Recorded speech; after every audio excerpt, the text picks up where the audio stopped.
tahu jadi gue. Tepean.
Selamat pagi Pak Honesty Basir. Terima kasih. Gas. Ready di awal. Selamat pagi Pak Isam. Ya. Sudah diundang juga.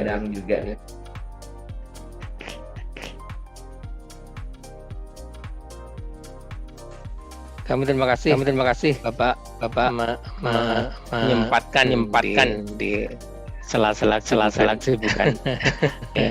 Ya. Pada hari ini minggu mungkin saya istirahat. Suara Pak. Kita mah nggak ada Sabtu Minggu. Suaranya menggema sekali Pak. Oke, ya. Mungkin pakai double ini kali, dua komputer dipakai gitu. Enggak itu Pak. Coba saya berbagi. Ya, berulang suaranya. Ya.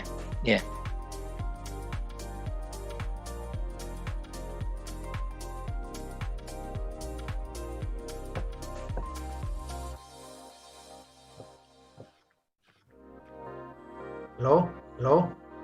Ini sudah Pak. Ya.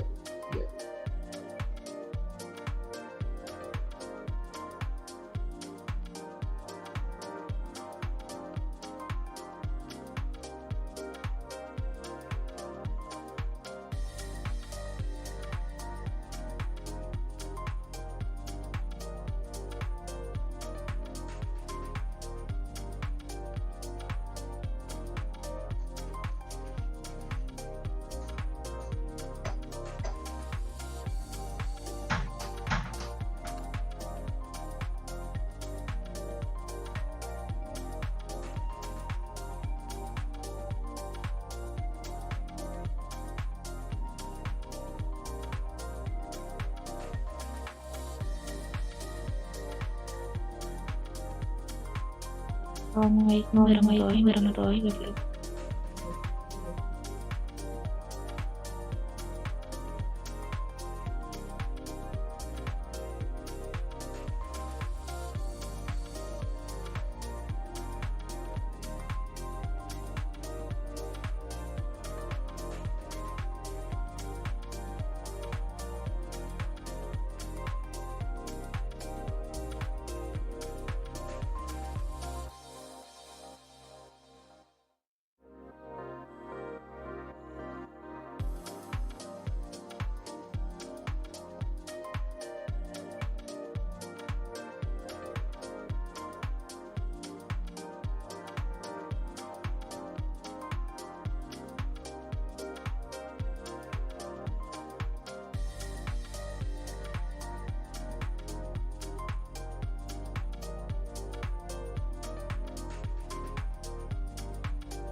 Halo Pak Ismet.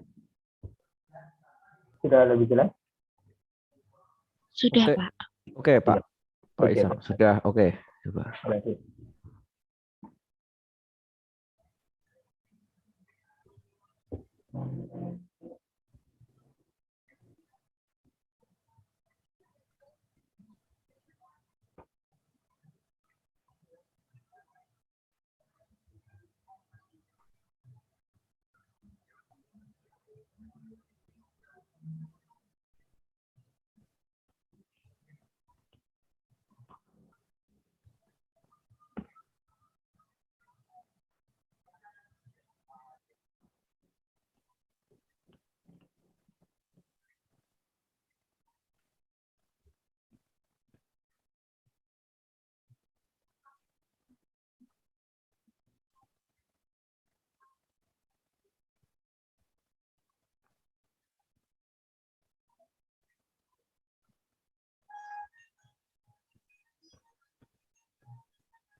Ash.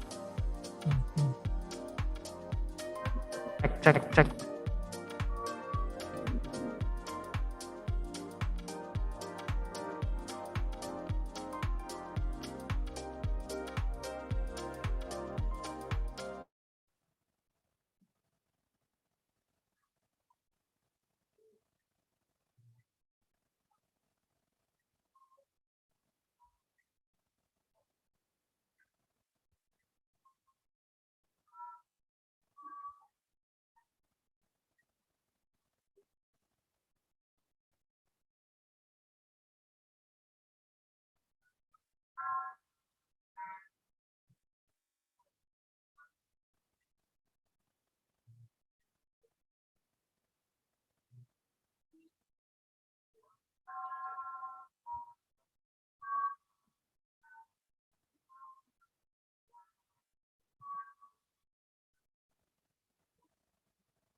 Good night, Mr. Gary Cook.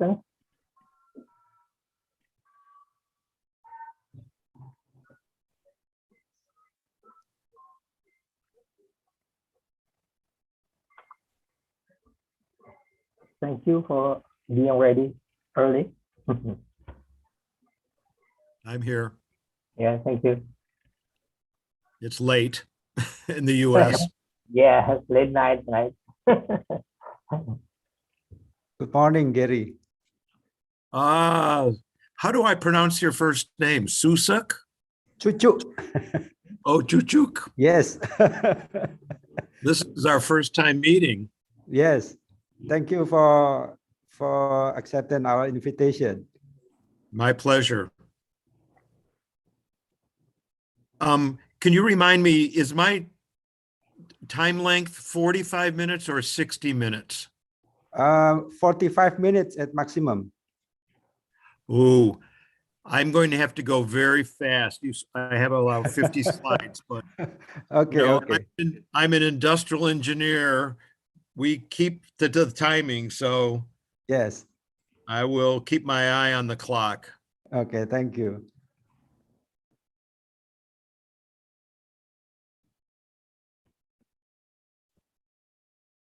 But due to the time limitation, as you stated in our communication, that there will be no question and answer directly with you. Yeah, my preference, my first slide will be my email address, so people can directly email me. Okay. The other option is if you collect questions from them and put them into a Microsoft Word document, then email me that document. I will then insert my answers to them and you can distribute them back to the people who ask the questions. Okay, thank you. It would be okay to have discussion, but I am very passionate about my topic and it will take the full 45 minutes to go through all of it. So Okay.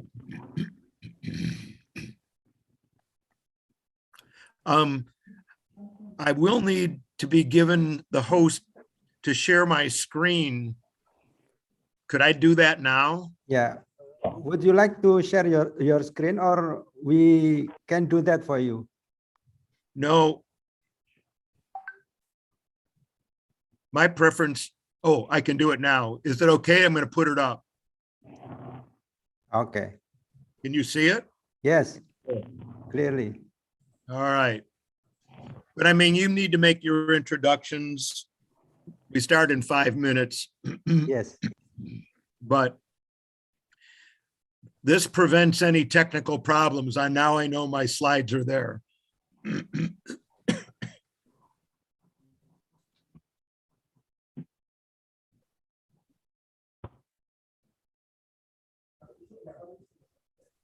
Sebentar.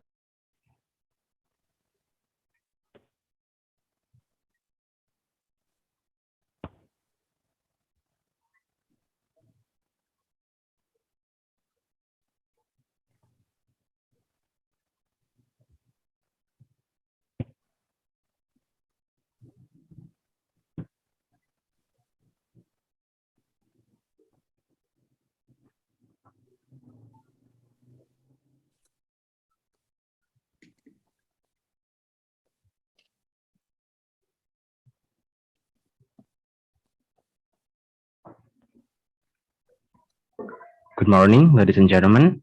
The APCOMS-iMEC 2021 will be started in 4 minutes.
Assalamualaikum, selamat pagi, morning, evening. Waalaikumsalam warahmatullahi wabarakatuh.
Excuse me, Mr.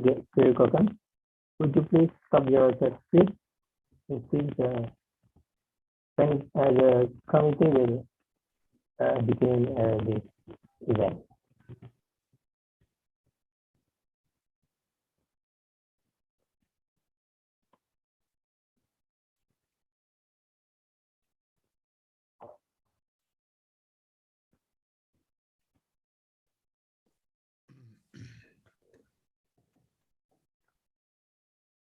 Thank you.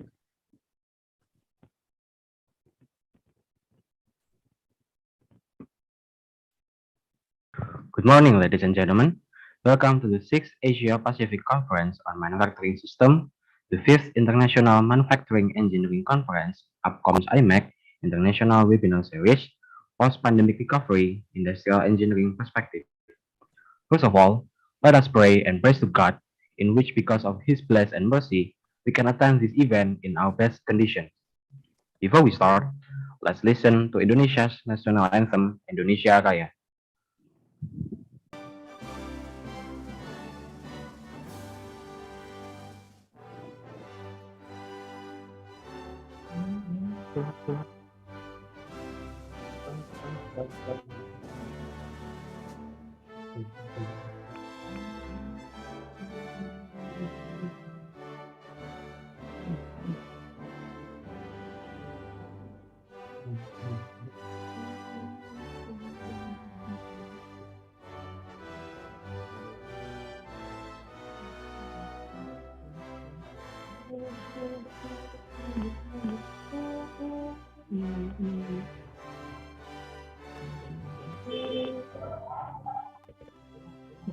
In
this moment, we would like to thank the Dean of Faculty of Engineering, Universitas 11 Maret, UNS, Dr. Tehen Insinyur Solihin As'ad, the Head of Master of Industrial Engineering Department, Dr. Eko Pujianto, the Head of Laboratory of Production System UNS, and the Chairman of APCOMS-iMEC 2021, Professor Cucuk Nurashidi. Our speakers, Gary Coggins, CPIM, Honesty Bashir, Associate Professor Muhammad Nizam Abdurrahman, Professor Ahmad Razlan Yusuf, and Associate Professor P.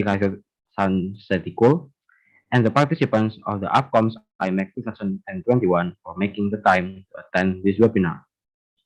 Ladies and gentlemen, I am Rizky Ananda, as the Master of Ceremony that will guide the APCOMS-iMEC webinar series today. APCOMS-iMEC will be held in 2 sessions. The first session will be discussing about 2 topics. The first one is Enterprise Performance Management, or EPM, for the COVID-19 recovery by Gary Coggins, CPIM, and the second one is the strategy of satisfying vaccine needs through import and production and distributing to all Indonesia regions by Honesty Bashir. And the second session will be discussing about 3 topics. The first one is COVID-19 challenges and opportunities by Associate Professor Muhammad Nizam Abdurrahman. The second one is Sustainable Post-Pandemic Recovery in Malaysia Manufacturing Industry by Professor Ahmad Razlan Yusuf. And the last one is Personnel Scheduling in Post-Pandemics and Operations Research Approach by Associate Professor Virayuth Chan Setikul. Make sure that you all will attend both sessions to discover about post-pandemic recovery in industrial engineering perspective. Alright, let me explain our agenda for today. The first agenda is opening. The second agenda is welcome speech. The third agenda is introducing the first session moderator. The fourth agenda is our main event, which is the first session of keynote speech and Q&A. The fifth agenda is a short break. The sixth agenda is introducing the second session moderator. The seventh agenda is our main event, which is the second session of the keynote speech and Q&A. And finally, the last agenda is closing and a photo session. Ladies and gentlemen, moving to the next agenda, welcome speech. This speech will be delivered by the Honorable, the Dean of Faculty of Engineering, Universitas 11 Maret, UNS, for Dr. Tehen Insinyur Solihin As'ad. Time is yours. Ya, thank you Mas Rizky, terima kasih ya. Bismillahirrahmanirrahim. The honorable keynote speakers, invited speakers, participants, professors, students, the committees. Assalamualaikum warahmatullahi wabarakatuh. Very good morning, good afternoon, and good evening wherever you are. Selamat pagi ya. My name is Solihin As'ad. Currently, I'm the Dean of Faculty of Engineering, Universitas 11 Maret, Indonesia. As a Dean of Faculty of Engineering, Universitas 11 Maret, I would like to extend my warm welcome to all of you to this webinar series, APCOMS-iMEC, on the 6th ASEAN Pacific Conference on Manufacturing System and a 5th International Manufacturing Engineering Conference. Thank you for joining. Ladies and gentlemen, this conference is organized by Department of Industrial Engineering, Faculty of Engineering, Universitas 11 Maret, Indonesia, in collaboration with Institut Teknologi Bandung or ITB Indonesia, University Malaysia Pahang, UMP Malaysia, University Technical Malaysia Melaka, UTEM, and Kasetstat University of Thailand. Yeah. The theme of the webinars is the post-pandemic recovery industrial engineering perspective. Ladies and gentlemen, this theme or these topics is very important and very relevant to what are facing right now. We are optimistic, of course, this pandemic will end soon. We can manage it, inshallah. Yeah. This situation gives us a huge lesson of learn. We experience a lot of digital transformation. For example, we experience the change in how we organize our living, how we interact with other people. In the post-pandemic, our interaction, of course, will change. We will use the combination of a virtual, the same as we are doing right now, and the physical mode. Yeah. And our home will be in an office, and also the real place to work, yeah, for our daily working life. It will influence our process and in manufacturing process in our industry as well. Ladies and gentlemen, some products also, new product will come, yeah, especially for supporting our health resilience, and also probably innovation, let's say using mask for our daily lives is also will be appreciated. And also there's a significant demand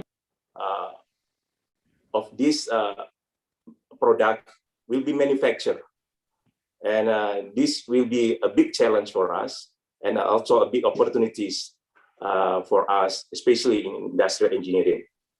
Ladies and gentlemen, I'm sure this webinar will exchange many ideas regarding the industrial engineering perspective in the post-pandemic era, which will be provided by all speakers that we are having this morning. Thank you very much for all the four speakers. The first one is Mr. Gary Cookins, CPIM, the founder of the CEO and CEO Analytic Based Performance Management LLC USA. Thank you very much for joining us. We are so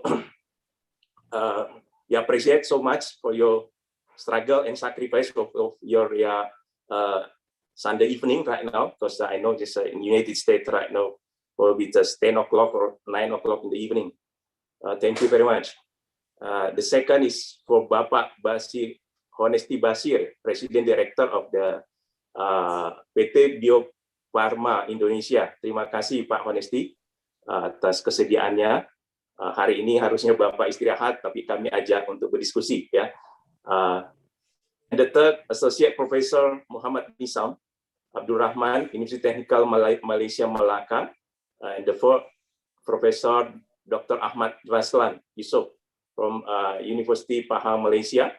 And the last, Associate Professor Dr. Pirayut Charles Sentikpul from Kasetstat University, and for our moderator also. We appreciate all of your commitment, and for all partners for the lasting cooperation, especially in preserving this APCOMS-iMEC until now. Thank you very much for this effort. Ladies and gentlemen, my congratulations also I would like to extend to the committee who already prepare this event so very good. Lastly, I wish you experience an exciting and enlightening webinar. Have a fruitful discussion. Let's pray so this pandemic will end soon, and we will pass this pandemic with glory, inshallah. Thank you very much. Terima kasih. Assalamualaikum warahmatullahi wabarakatuh. Back to you. Waalaikumsalam warahmatullahi wabarakatuh. Thank you very much, Dr. Solihin, for the quick opening speech. For the next agenda, let me introduce our moderator for the first session today, Dr. Muhammad Hisham. Dr. Muhammad Hisham is a lecturer at Department of Industrial Engineering, Faculty of Engineering, Universitas 11 Maret since 1998. He earned Bachelor in Agro-Industrial Technology from from Universitas Gadjah Mada, Master in Industrial Engineering and Management from Institut Teknologi Bandung, and Doctor of Philosophy in Environmental Science from Universitas Gadjah Mada. His research interests include supply chain, logistics, business, and sustainable development. He published some papers in journals and proceedings in his research area. He holds accredited supply chain analyst from American Academy of Project Management.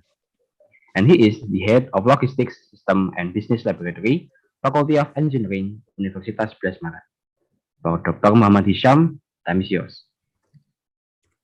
Okay, thank you, MC, for introducing me. Good morning, everyone, and good evening to Mr. Gary Cochran, and have a good time for everyone in other place. Assalamualaikum warahmatullahi wabarakatuh. Selamat pagi semuanya. Good morning. Selamat pagi semuanya, and as always, allow me to greet Sugeng Jang. It is an honor for me as the first moderator in this webinar. In this first session, we will have two extraordinary speakers. The first is Mr. Gary Cochran, and the second is Bapak Honesty Bashir. The committee told me that Mr. Gary Cochran will have to speak for about 45 minutes. And due to the limitation, because it is almost late night in the US, so he wants no question and answer in his session. But you can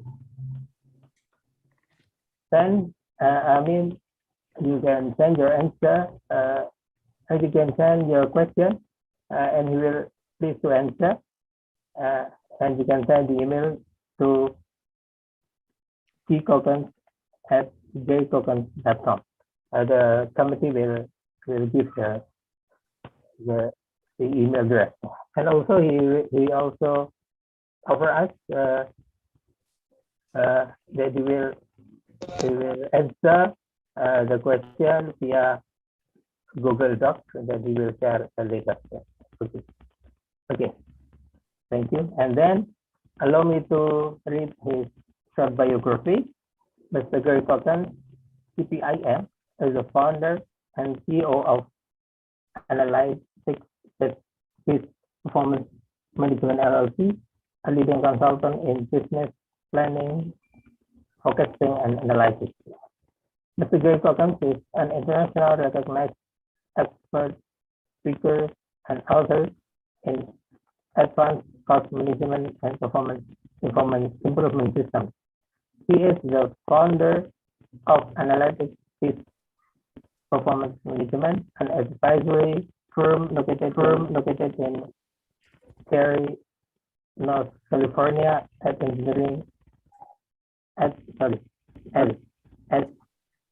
www.garycochran.com.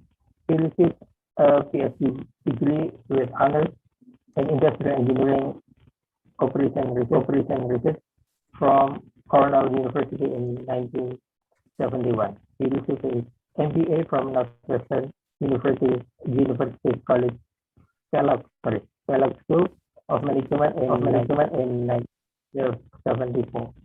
He began his career as a service designer with FMC Lingbelt Division and served as controller operation manager.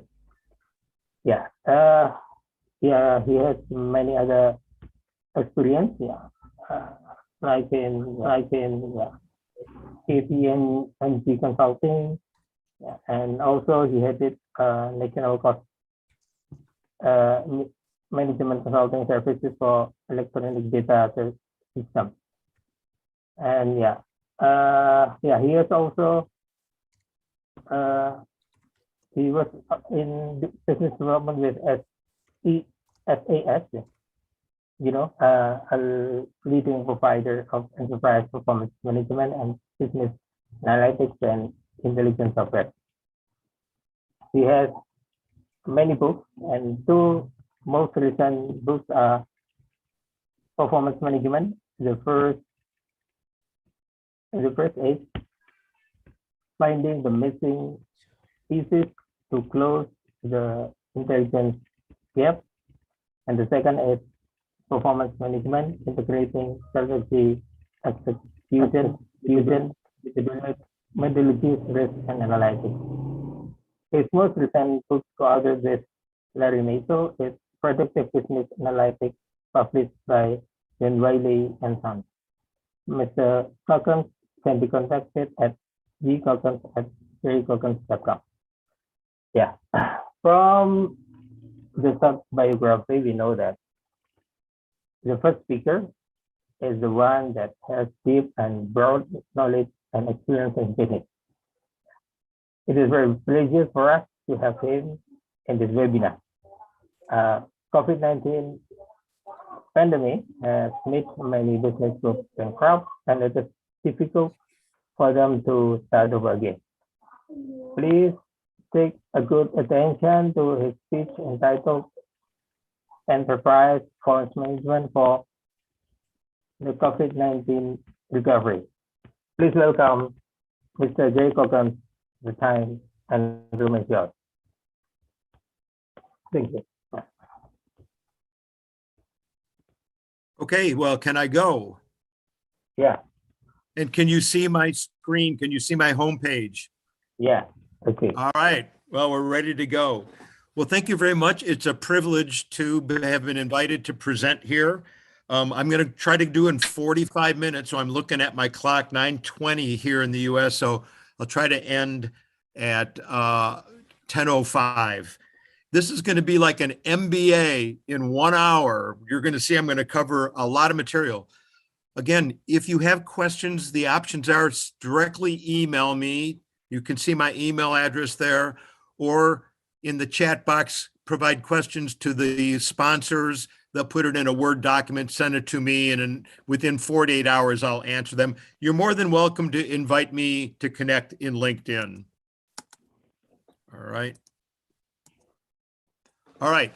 Just to repeat my bio, you already did a covering of it, but I just want to make a point. I did graduate with industrial engineering in 1971. So if you were doing the math, I am 72 years old, but I feel like I'm 42 years old. The reason the books are there, I had a lucky break early in my career in 1988.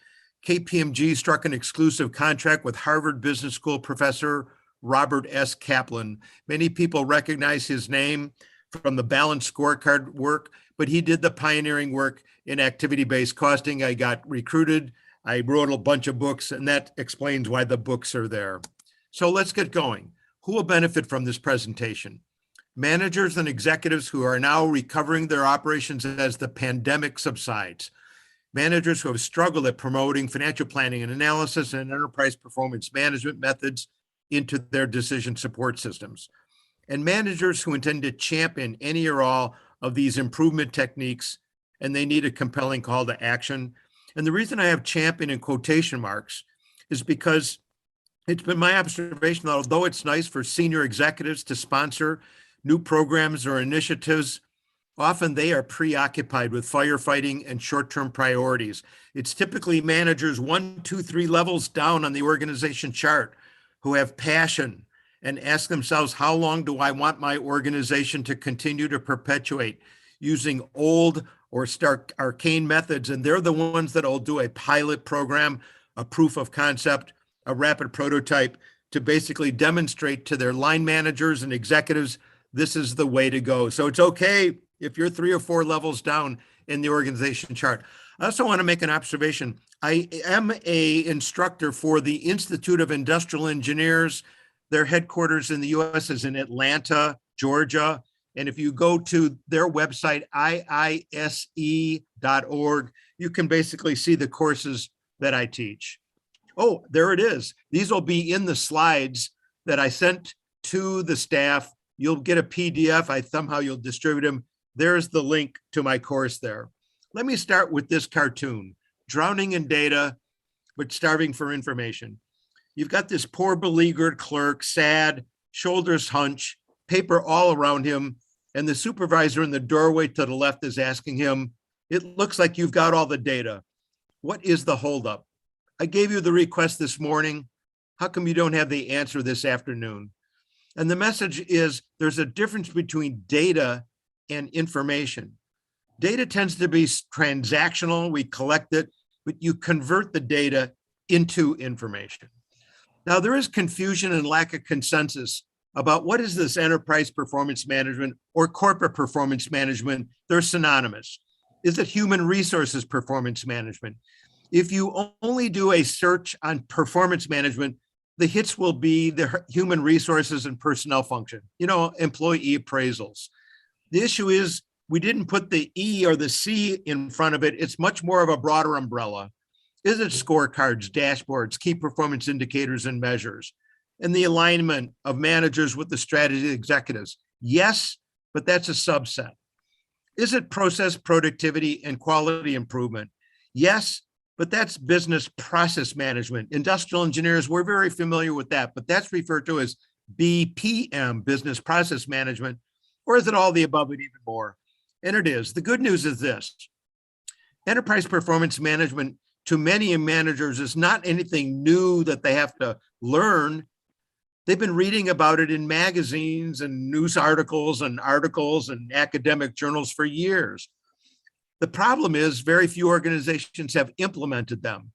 And the few that have implemented them, they do it in isolation of each other. So you've got budgeting people in one part of the building, risk management people in other part of the building, pricing and profitability people in another part of the building.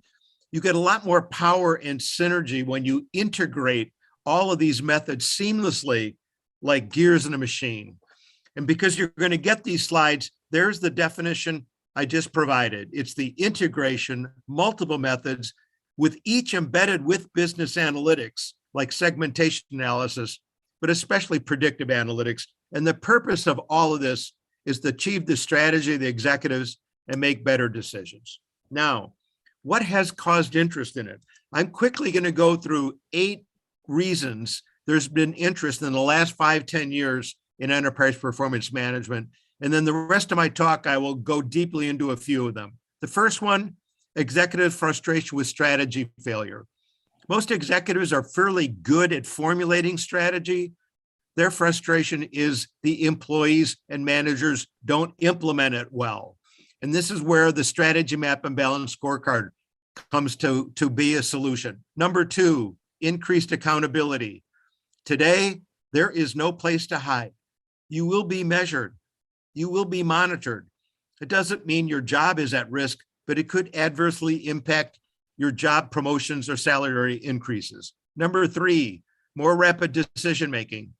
Unlike a few years ago when you could test and learn, have meetings in conference rooms, today people are on the phone, go or no go, yes or no. They have to make decisions in near real time. Number 4, mistrust of the management accounting system for transparency and accuracy. Most managers do not trust the management accounting system because they know that those overhead allocations, and I will talk about that, distort the reality. Number 5, poor customer value management. The reality is customers are the source of financial wealth creation for shareholders and owners. The problem is many customers basically view their suppliers as commodities, offering commodity products. Therefore, for a supplier to be competitive, they need to provide differentiated services to different segments of customers. Not all of them are doing that well. Number 6, contentious budgeting, poor resource capacity planning. This may surprise you. I think the annual budgeting process is so broken. My advice is stop budgeting. So did I catch your attention? Yes. But that begs the question, what was the purpose of a budget in the first place, and how can we replicate it? Number 7, dysfunctional supply chain management. The problem there is many customers view their suppliers as the enemy.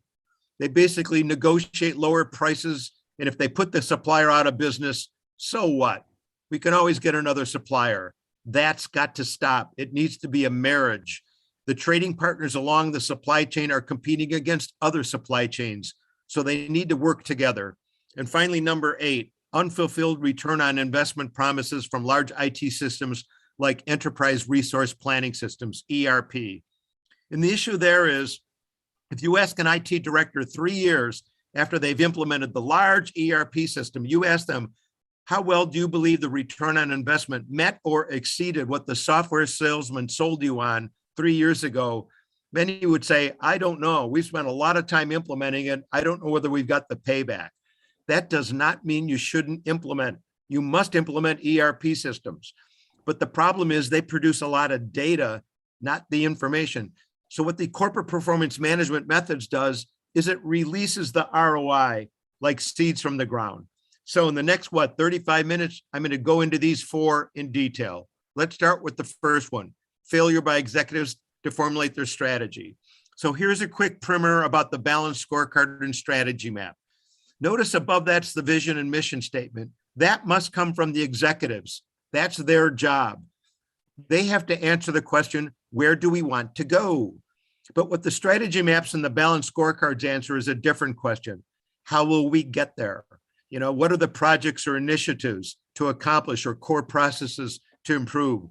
You'll notice I have the strategy map ellipse going into the balanced scorecard.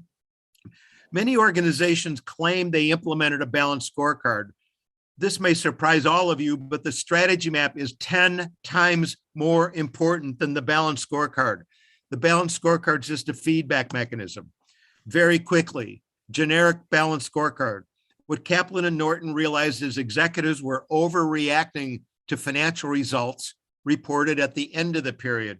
They said you need to shift your attention to non-financial metrics and numbers collected during the period so you can react to them. They created then these 4 perspectives that have cause and effect relationships from bottom to top. Inside those rectangles are strategic objectives. So if you start at the bottom, if the employees are accomplishing learning and innovation, they'll contribute to internal process improvement. If you basically accomplishing those objectives, they'll contribute to the customer loyalty, retention. And if you're doing all of them, they'll contribute from bottom to top to the financial perspective. The arrows are measures, key performance indicators. You get what you measure. Here is a fictitious example of a strategy map, 2, 3, or 4 strategic objectives in each of the perspectives. But to summarize, from bottom to top, a learning environment will stimulate process excellence.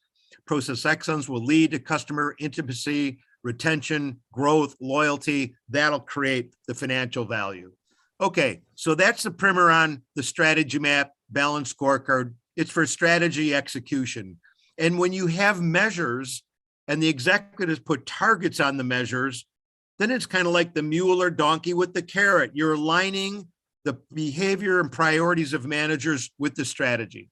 Next, number 4, mistrust of the management accounting system and its flawed cost allocations, misleading cost reporting of outputs, products, standard service lines, channels, customers, and outcomes.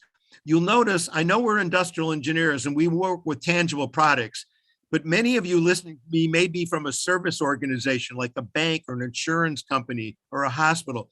You don't have tangible products, but you have service lines. And all of the principles I'm going to talk about today can apply in a service organization with intangibles or a manufacturer. The solution to this problem with management accounting is solved with activity-based costing. This is an easy way to understand it.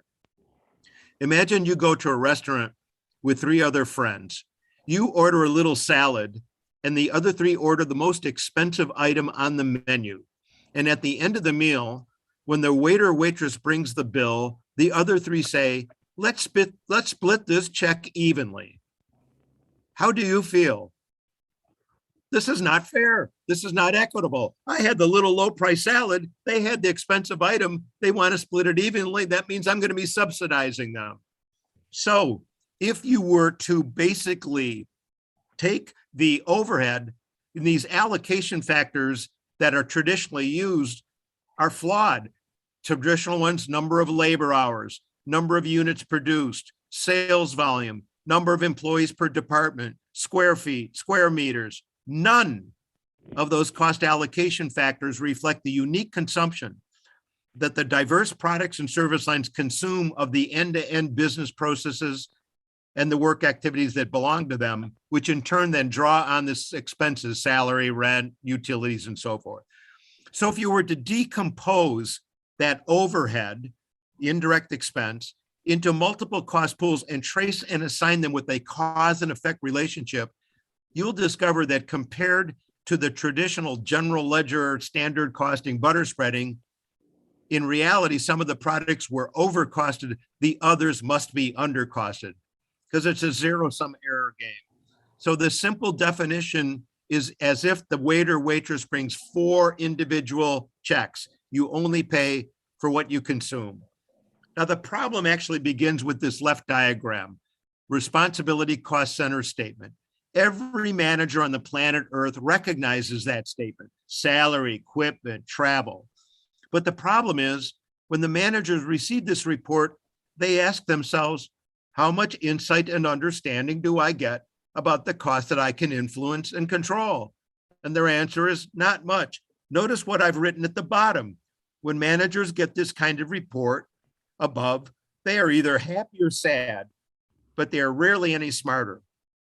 What activity-based costing does is it makes them smarter. The problem with the diagram on the left, it's a good report, but the data is not structured in a way that you can answer the question. So notice in the middle one, it's the exact same 914,500, but now it's in the language of work, key scan claims, analyze claims. We can visualize people or equipment doing the work, and then it gets reassigned to the right into the products, service, channels, and customers. So what we're really doing is we're changing the structure of the expense data and converting it into the cost information. Now, I have rotated that slide 90 degrees to the left. It isn't as simple as you just take ledger expenses, put them into work activity cost pools, and assign them to cost objects, products, so forth. The slide on the right is more realistic because you have support departments that support other support departments that ultimately support the frontline departments that interact with customers or make products. Now, I want to warn you, the next slide is going to look complex. However, the good news is after this slide, I'm going to give you a link where you can go to a 30-page paper and at your leisure, read more slowly what this is doing. But I'll be very brief. It's got the 3 elements of any organization's expense and cost structure. You've got the expenses at the top and the resources. You've got the work activities in the middle, and they will eventually pile up in the very bottom into the products, customers, something called business sustaining. You're converting the same money for over and over again. So the inputs equal the outputs. Notice at the bottom, it's like the predator food chain. You know, large mammals eat small mammals eat plants. So you can see the customers are the very end, but they're consuming the products. They're also getting some direct expenses like selling, marketing, channel distribution. All of the arrows that you see, think of them as thin straws or wide pipes where the diameter reflects the amount of money flowing through. The message about this slide is costing is modeling. It is not the T accounts and journal entries that the financial accountants use. And again, because I went through that so quickly, the link at the bottom here is a 30-page paper that I authored for the Institute of Management and Accountants. They're at ima.org. I'm a 30-year member of the Management Accountants, and you can read that. It's 30 pages at your leisure. You may better understand it. Now, the result of doing ABC is demonstrated by this diagram. The vertical axis is the magnitude of error as you compare ABC to the traditional standard costing general ledger butter spreading. And you'll notice to the left, the simple products and services are overcosted by standard costing. They're like you in the restaurant ordering the little salad.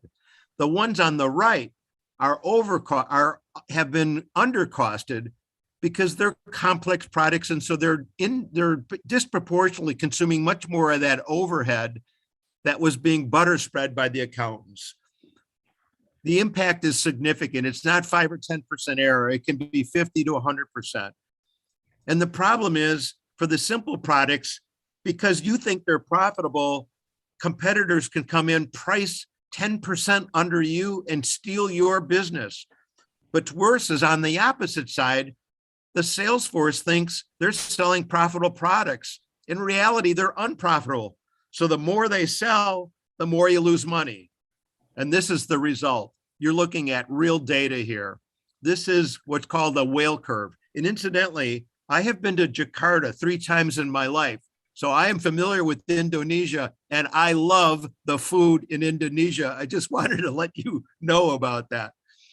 The vertical axis in this graph is the net revenues minus the properly traced activity-based costs. The horizontal axis is the cumulative buildup of the profit, but it is rank ordered, starting with the most profitable product to the second most profitable product and so forth. The last point on the right will always reconcile with the profit and loss statement. So in this real example, this was a folding chair company with about 900 products, you can see. They had 30 million in revenue for the quarter, 28 at expenses to net out a 2 million profit. The last data point's 2 million. When managers receive this report, there's always organizational shock. They cannot believe it. Because in this example, it said, look, you made roughly $8 million on 3/4 of your most profitable products. You lost 6 million on the remainder to net out a 2. But their belief is it was this blue line with the little hook on the end. And what was happening is all that cost allocation, butter spreading, labor hours, violating any cause and effect relationship was crushing the accuracy. So the top line is the truth, the blue line, which is what the managers are being received, is basically false. You'll notice there are a lot of unprofitable products in this case. You may ask, well, what do you do about them? Basically, they could be coming from new products. They're in a shakeout period. They haven't got enough volume, but each time you recalculate, they'll move to the left and become profitable. But if you remember anything about my lecture, remember this: in the absence of facts, anybody's opinion is a good one. In the absence of facts, anybody's opinion is a good one. But usually the biggest opinion wins, which is the opinion of the boss or the boss of the boss. So to the degree the executives are making decisions on gut feel or intuition or flawed and misleading information, your organization's at risk.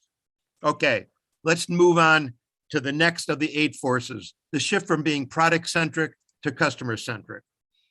The only value a company will ever create is the value that comes from its customers, the current customers and the new customers acquired in the future. To remain competitive, one must determine how to keep customers longer, grow them into bigger customers, make them more profitable, and serve them more efficiently, and acquire relatively more profitable customers like your existing profitable customers. But we've got a couple of problems here. The CFOs and the accountants are not measuring customer profitability. They're stopping halfway, only measuring product gross profit margin. So what about below that line? Products and standard service lines are not the only thing for which accountants should compute costs for. What about all the costs that have nothing to do with making products and delivering standard services, like selling, channel distribution, marketing, customer service? The problem with traditional accounting's product gross profit margin reporting is you don't see the bottom half of the picture. And I'm going to make a case the bottom half is more important than the top half. Visually, if you think of this entire rectangle on the right was the expenses of your company in January, the accountants are only calculating costs for the shaded area. And it would be nice if the indirect expense, they use activity-based costing principles, but they typically don't. But I'm saying that the white space, distribution, sales, marketing, general accounting is much more important. Remember, I said customers view suppliers as commodities. Therefore, for a supplier to be competitive, you need differentiated services to different customer segments. That takes place in the white space. Now comes the next problem: angel customers and demon customers. Every company is going to have high and low maintenance customers. Examples of a high maintenance customer: They're always changing the delivery schedule. They're always demanding special products, not standard products. They're always returning goods. They're always calling help desk. The low maintenance customers, the angels, we love them. They only buy standard. They never change delivery schedule. They never call help desk. They never return goods. If those two types of customers at the extreme bought the same volume, same mix, same price, they're not equally profitable because the high maintenance customers are causing you a lot more work. So that means sales volume is not indicative of how profitable the customer is. Okay, with activity-based costing, bringing in all these activity drivers in that model, that piping model I showed you, you can get a profit and loss statement for every single customer. And there's much more visibility because the profitability margins are like a layer in an onion skin. And in this fictitious example, notice they had a 30% gross profit margin mix composite for the products that this customer bought. But between the 30 and the 8 at the bottom, 22 more points of profitability are gone, eroded, nothing to do with making the product, all basically with channel service. If you calculate this for every single customer, you can put them on a grid like this, where each customer is a circle intersection. The vertical axis is the product mix gross profit margin from what they're buying, remember, above the gross profit line, and the horizontal axis is the cost to serve. We've got the angels on the left, the devils on the right. And now things become very obvious.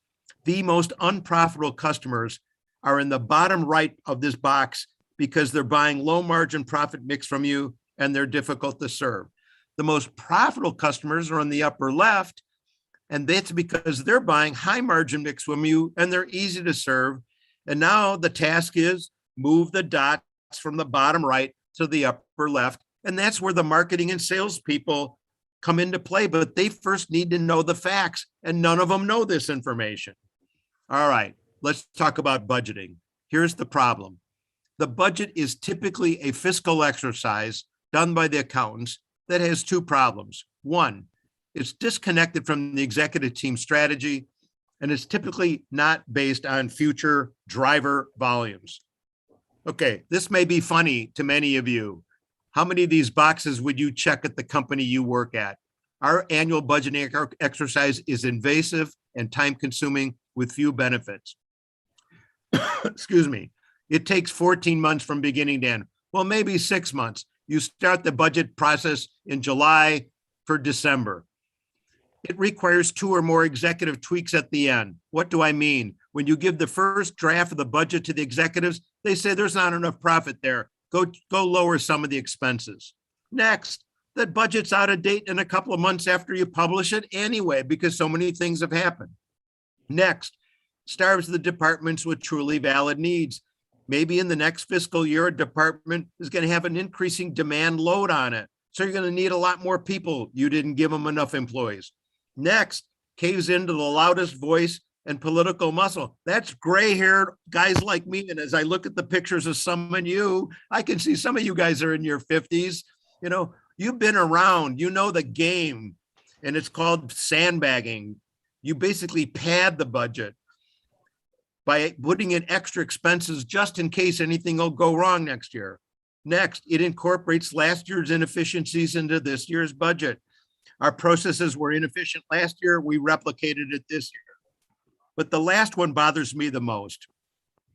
When a manager is on a glide path, like an airplane, to land 4 or 5 months from the end of the fiscal year, and it's apparent to them that they are not going to spend all of the budget that was approved to them for the year, what do they start doing? They start spending needlessly, foolishly. Why? Because they know that the budget they're going to get for next year is somehow pegged to how much they spent this year. We call it use it or lose it spending. Now, let me see if I can describe how many of you do budgeting in your company. The accountant, the CFO, gives every line manager of a cost center a spreadsheet, January to December. And in each line item, very detailed, including rubber bands and paper clips. So each manager fills out the spreadsheet January to December. Somebody in the accounting department then has to consolidate them, all these Excel spreadsheets, and then you bring in the forecast from the sales. And then you give it to the executives. They look at the number, they say, that's okay, but not enough profit. Go change numbers. So you put the spreadsheets back to all the line managers. They lower some of the expenses. Someone back in the accounting department consolidates them. Give it back to the executive. They say, that's a little bit better, not good enough. Up, down, up, down, up, down, up, down, up, down. You get my message? You almost want to ask the executive, what number did you want in the first place? That would save us all this time of revising these numbers. But that would give us the aspiration of the executives. What we want to know is reality. So here's the way to basically replace the annual budgeting, moving towards rolling financial forecast. Every organization's spending is going to be the result of two river streams. The upper river stream is the recurring expenses. It's the repeatable one. It's demand driven. It's the one that industrial engineers are most familiar with. It's, it's repeatable processes. The bottom river stream is non-recurring, non-repeatable expenses, and that comes from projects.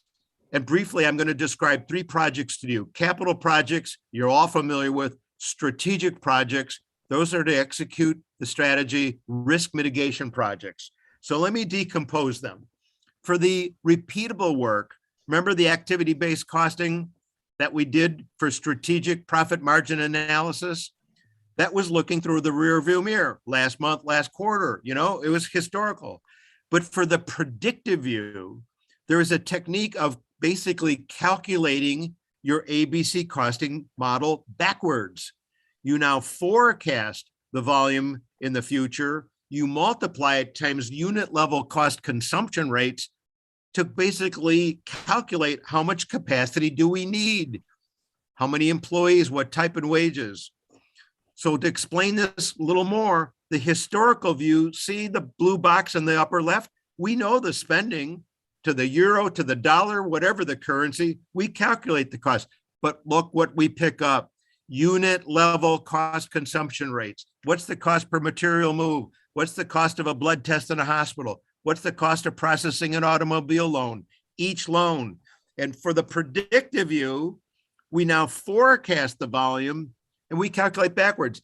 And everybody look at the equation at the left, Industrial Engineering 101. I think I learned this my second semester, Cornell University, 1967. The forecast demand, volume, and mix times the unit level cost consumption rate equals capacity required. It's capacity requirements planning. Incidentally, this is why industrial engineers make much better management accountants than accountants. The accountants are bean counters. I'm being a little overly critical here, but they know all this kind of like payables, receivables, close the books, give the reports to the board of directors, executives. They don't understand management accounting. So if we do this calculation backwards, we're then going to know out into the future how many and what type of employees, salary and wages, and what will our purchases with suppliers be. Next, real quick, enterprise risk management. If you're not familiar with it, I encourage you to. This is a standard chart that the enterprise risk management people use. Each circle is a risk event that could happen in the next fiscal year. The vertical axis is how severe will the risk affect you if it is to occur. The horizontal axis is the probability that the risk event will occur. Now you can't spend, and the diameter of the circles is how much would be required to mitigate the risk.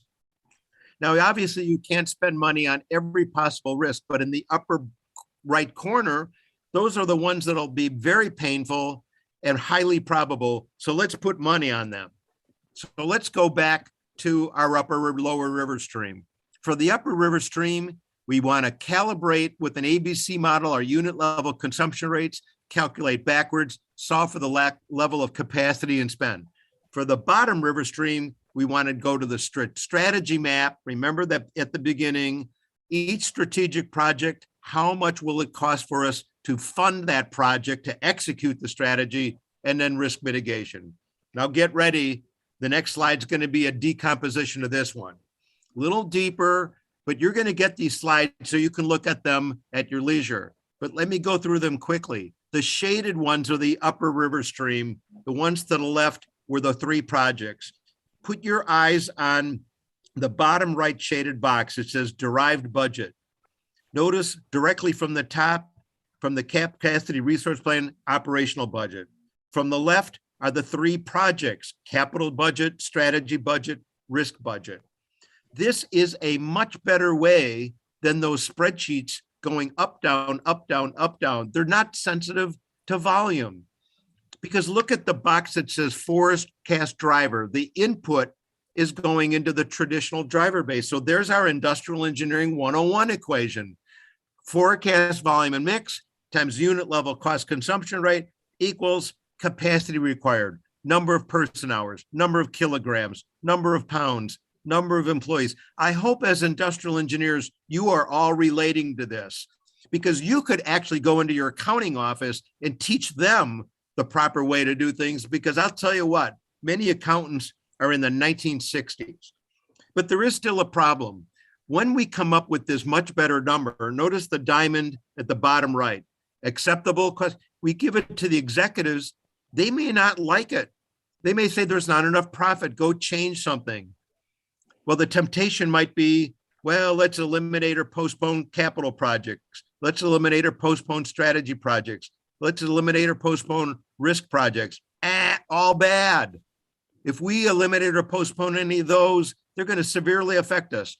There is one lever variable in this diagram: unit level consumption rates, productivity. So in the next year, if you can get 2%, 4%, 6% productivity, you're going to lower the expenses more with less. And that's the world of lean management, Six Sigma, and the like. That's what processes are all about. And that's what you are. You're industrial engineers. You are born to create efficiency. Now, it does get tricky because the historical view, you don't have to care about classifying capacity as sunk, fixed, skeptic, or variable. But in the predictive view, you do. And you'll notice that the classification of resource capacity as sunk, fixed, step fixed, or variable depends on the planning horizon. Why? Because in the very short term, you can't adjust capacity quickly. You're not going to terminate employees on Tuesday because there's not enough customer orders in the house and hire them back on Wednesday. You'll keep them for Tuesday. You'll incur some idle capacity for a while. But as you go out months and quarters and years, you may replace full-time employees with temporary contractors. You may lease assets that you would have purchased. So this is microeconomics. Again, industrial engineers understand variability, but not the accountants. So let me start concluding here. I'm looking as a good industrial engineering. I have 10 more minutes for my 45 minutes. How does it all fit together? This is a picture that I created of how enterprise and corporate performance management fits together. Oh, incidentally, I do need to tie this back to the COVID recovery. You know, that was the purpose of this entire seminar. My message is to recover from COVID, you still need to use these same examples. Oh, I hope I can go up. And let me come back to this diagram. The board of directors with COVID are worried with all of the disruption. What is going to be the financial impact on the organization I have governance responsibility for? And also the point is, since the budget's out of date, refresh the forecast quarterly, maybe even monthly, because it's the only independent variable in this diagram. So if we calculate the forecast out 18 months, now we're calling this rolling financial forecast, and we recalculate, we will see what's called a pro forma income statement and balance sheet. Pro forma means we'll see the next 18 to 24 months, a profit loss by month. And now if you are an accountant, when you have an income statement and balance sheet, the next up is net cash flow, net cash flow. And that's what the CEO and board of directors are worried about with the impact that COVID pandemic is having, is what's going to be the net cash flow to the company? Am I going to have to borrow money?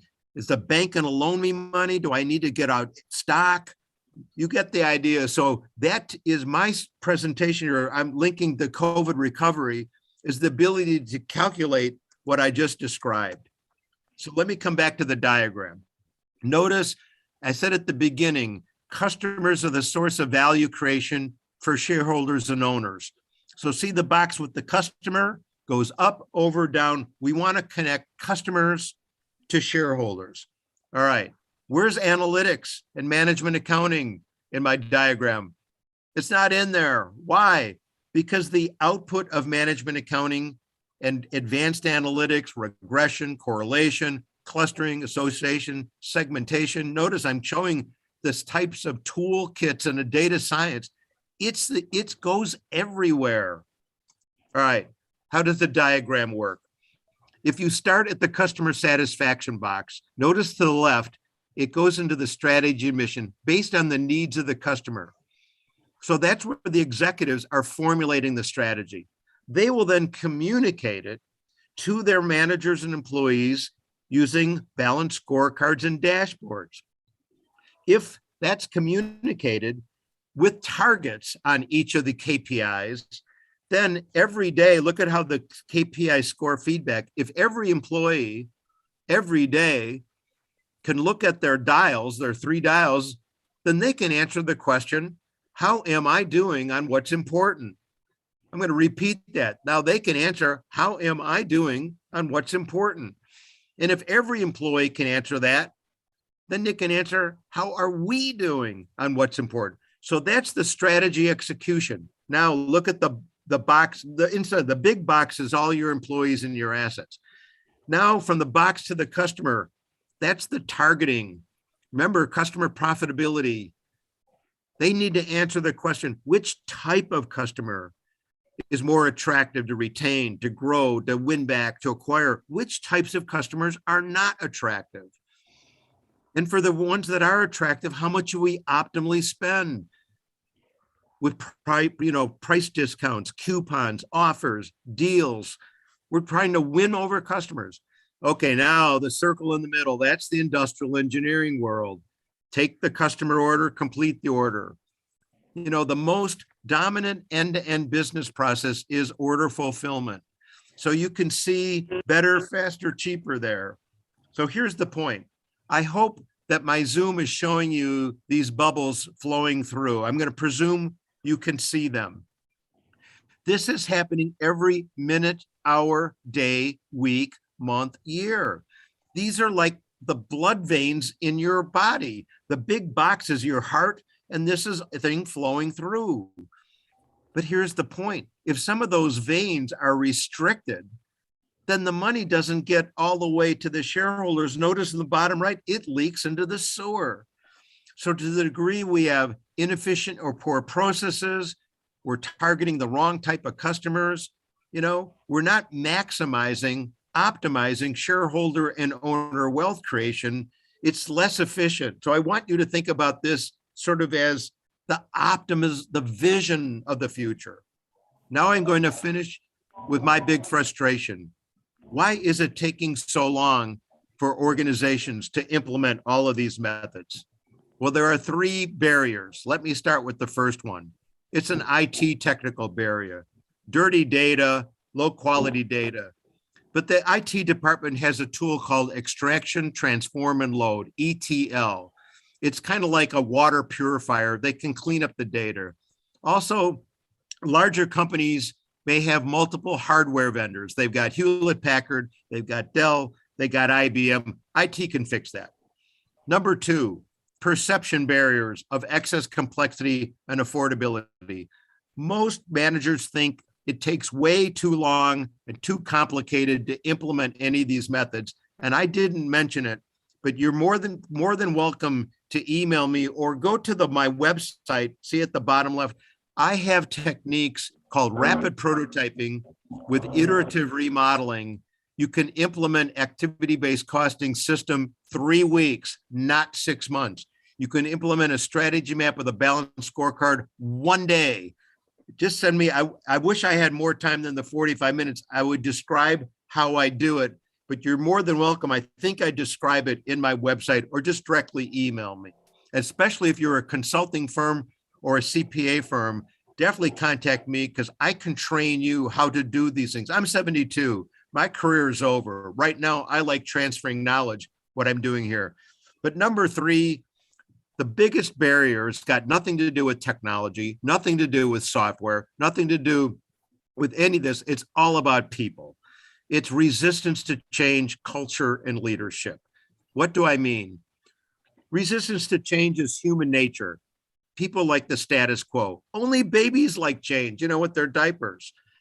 Other barriers, fear of knowing the truth. Oh, I don't want any other department to know what my costs are. Other barriers, fear of being measured, fear of being held accountable, weak leadership. There, I said it. Not every executive team has the highest IQ. So what I'm really saying here is, if you want to be successful implementing these methods and getting buy-in, you can't just now think like an engineer. You can't think like Charles Darwin. The world's a big machine. Give me the levers, pulleys. You got to think, like I meant to say, the scientists, you need to have some change management skills. So I am near the end. Action steps: get educated. You're doing that by listening to this entire session, the conference. Get buy-in from managers. Rapid prototyping. Start small, think big. You build a model really quickly, you then expand it, you do it a couple iterations, and it becomes a permanent, repeatable production system. You've got to think about incentives for managers, whether it's bonuses and what have you. Below the resources, I have 2 links. The first link is a 5-minute read of what I described. The next link is about a 30-minute read. So I want to basically say the complete vision of enterprise and performance management is not the cover at the left is one of my books. It's got greasy, grimy gears. Some of the teeth in the gears are broken, some are disengaged. You put that in your automobile, it'll work, your fuel will be low. What we want is the titanium gears to the right, spinning faster, lubricated, digitized. Now put that in your automobile engine. What's your fuel efficiency? Much higher. Now replace the analogy of your car fuel efficiency with rate of shareholder wealth. This is where we want the revolutions per minute of the gears spinning faster, better, faster, cheaper, process improvement, safer, bring in risk management, smarter, bring in the strategy map. Your success depends on how fast the right information, intelligence gets to the right people. And as a good industrial engineer, you gave me 45 minutes and I landed it right at 45 minutes. So thank you very much for your time. You could see, I said it was an MBA curriculum in 45 minutes. And I mean that. I mean, if you go to the website of Harvard Business School, Stanford University Business School, Wharton School, University of Pennsylvania, University of Chicago, and of course I'm naming American MBA programs. There's ones in Europe. You look at the curriculum, and I think you will see every item in their curriculum for 2 years. We covered most of them here. So I'll put it back to the moderator. Thank you so much for inviting me. It was a privilege to basically be invited to be a speaker at your conference.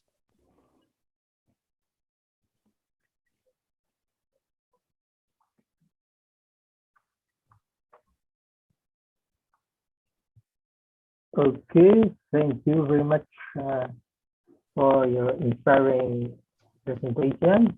Thank you.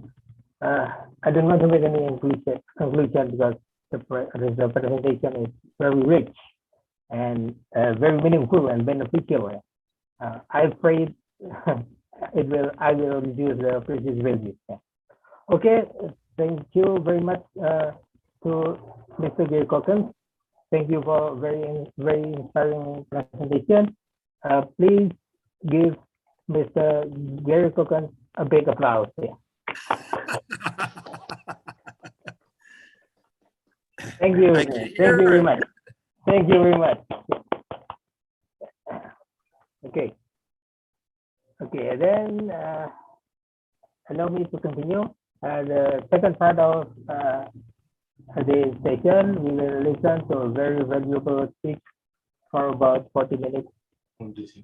Yeah, sorry, for about 30 minutes, sorry.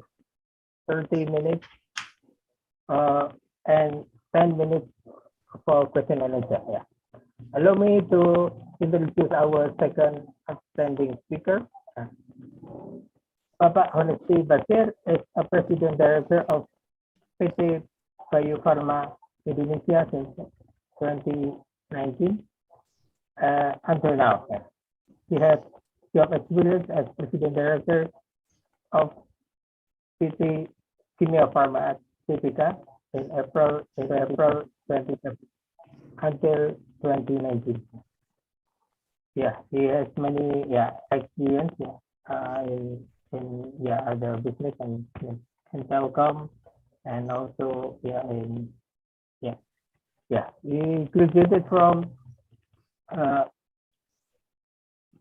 Industrial Engineering Institute Technology Bandung, and in Bachelor and Magister in Management Corporate Finance from Telkom University. Yeah, he has received many awards such as the best CFO and Finance Asia 13 Asia Marketing from Michael Porter in 2016. Maya pharmacy sector. Warta Economy in 2017, the best industrial marketing champion of technical sector in 2018, and marketer of the year 2020 at Macro and Max Plus. Sorry. Yeah. PT Bio Farma is a state-owned holding company in pharmaceutical. Under his management, it achieved many achievements, such as increasing significantly in sales and financial performance, and also Bio Farma also winning Asia Sustainability Reporting Ranking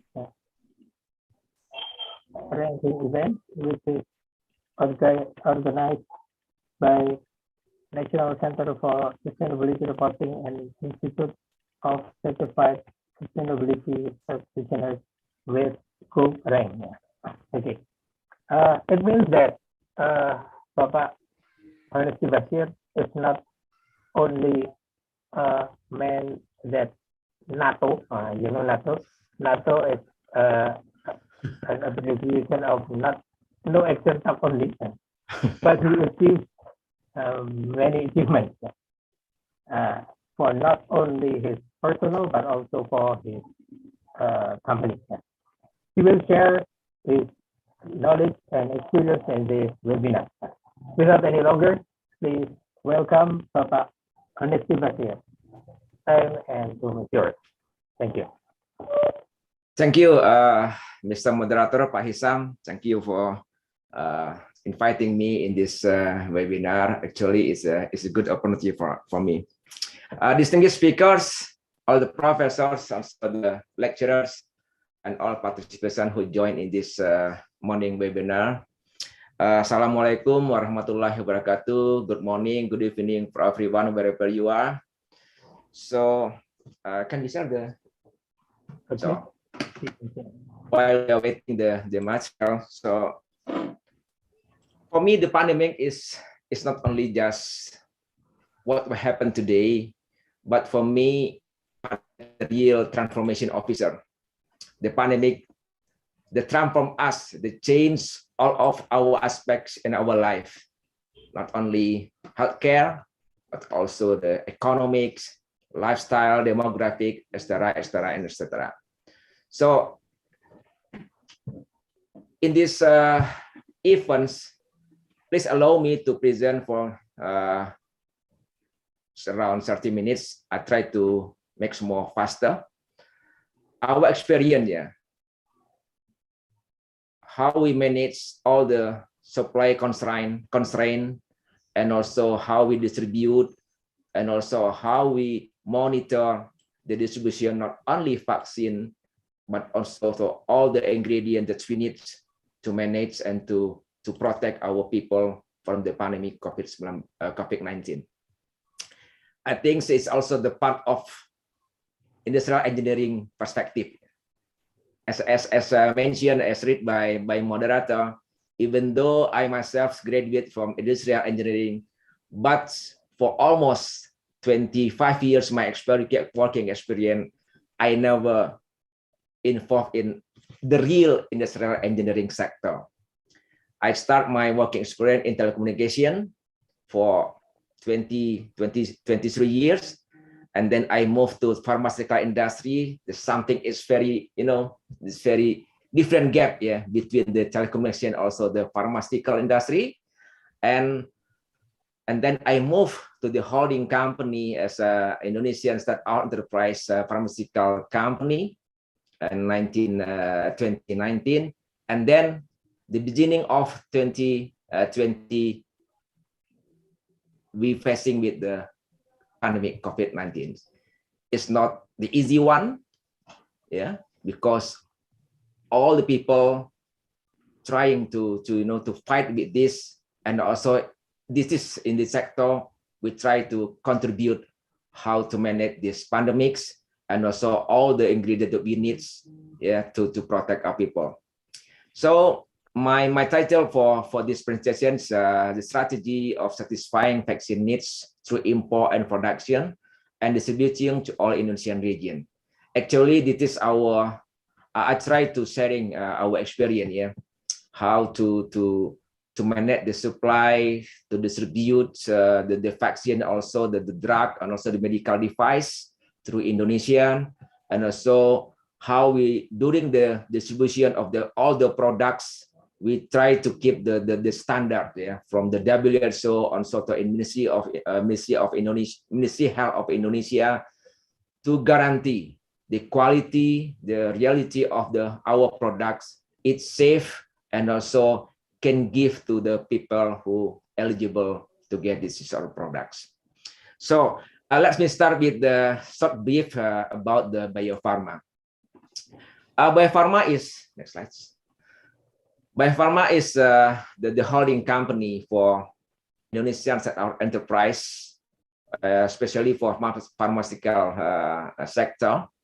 We consist of three companies: Biopharma as the holding, and we have two subsidiaries, Kimia Pharma and Indopharma.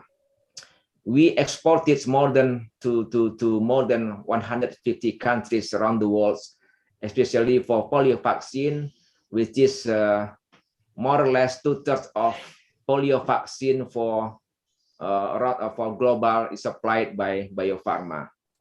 Our group also has 13 manufacturers around Indonesia, from the vaccines, manufacturing, chemical drugs, health product, and also the medical device. We also have the largest distribution channel, yeah, surrounding Indonesia. We also have the big retail pharmacy networks, more than 1,200 retail networks. We also manage more than 600 primary clinics, and also diagnostic labs, more than 60 network. And next slide. Not only vaccines here, what we try to manage and contribute for the product can protect our people.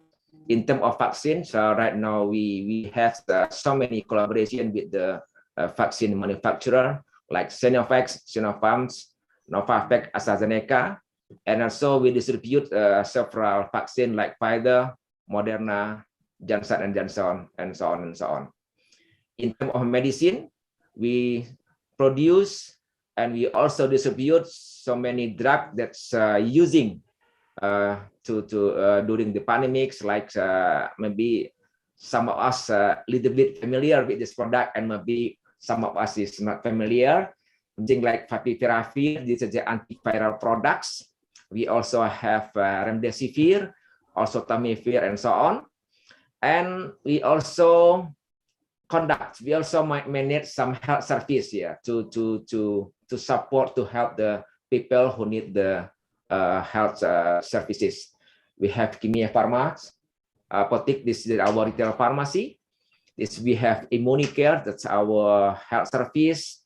We have diagnostics laboratorium, trading distribution, and also we supply so many products, not only mask, not only anti-infectants product, and also the supplement to increase the antibody of our people. So what is the situation? I still remember, I try to recall what happened in the mid of the pandemics in 2020, where some producer they try to conduct the clinical trial stage 3 to present the vaccine to the people. We see that the situation after that, vaccine race is only less than 10 vaccines were in the final stage, like Pfizer, Moderna, AstraZeneca, Sinovac, Sinopharm, CanSino, Novavax, Sputnik 5, and so on and so on. But the problems, even though the vaccine race happened at that time, we face the situations, the real situation, less supply and more demands. The pandemic has happened to all the people around the world, but supply is still limited, but everyone needs vaccine to protect them. And also the situation where most higher income countries were able to pre-order enough vaccine to cover the population. While in the paradox situation, the low medium income countries, they have trouble securing any dose at all. For example, UK or Britain, they already secure, they did the pre-order for more than 3 times of the people. US also did the same thing, European Union, Japan, and all the most higher income countries. So through the 2020, even middle income had difficulties winning supply contracts. So what happened with Indonesia? With the largest, one of the largest population around the world, Indonesia has open communication with all vaccine producers to guarantee 100 million vaccine supply that already conduct the clinical trial. So what is our strategy? So this is the COVID situation in Indonesia. Indonesia has the big population. We are number 5 or number 6 in terms of the number of population. Based on the Indonesian statistic, 2020, Indonesia has more than 270 million population. Of course, as I mentioned before, we have the volume constraint because the supply is very less, but Indonesia need need more 380 million dose vaccine to vaccinate around 70% of population to get what we call with the herd immunity. So this is the first problem in Indonesia, how to guarantee more than 380 million dose for our people. And also another challenge, distribution. As we know, Indonesia has more than 17,000 islands. It's very difficult to distribute the vaccine because the transportation issue also and another issue.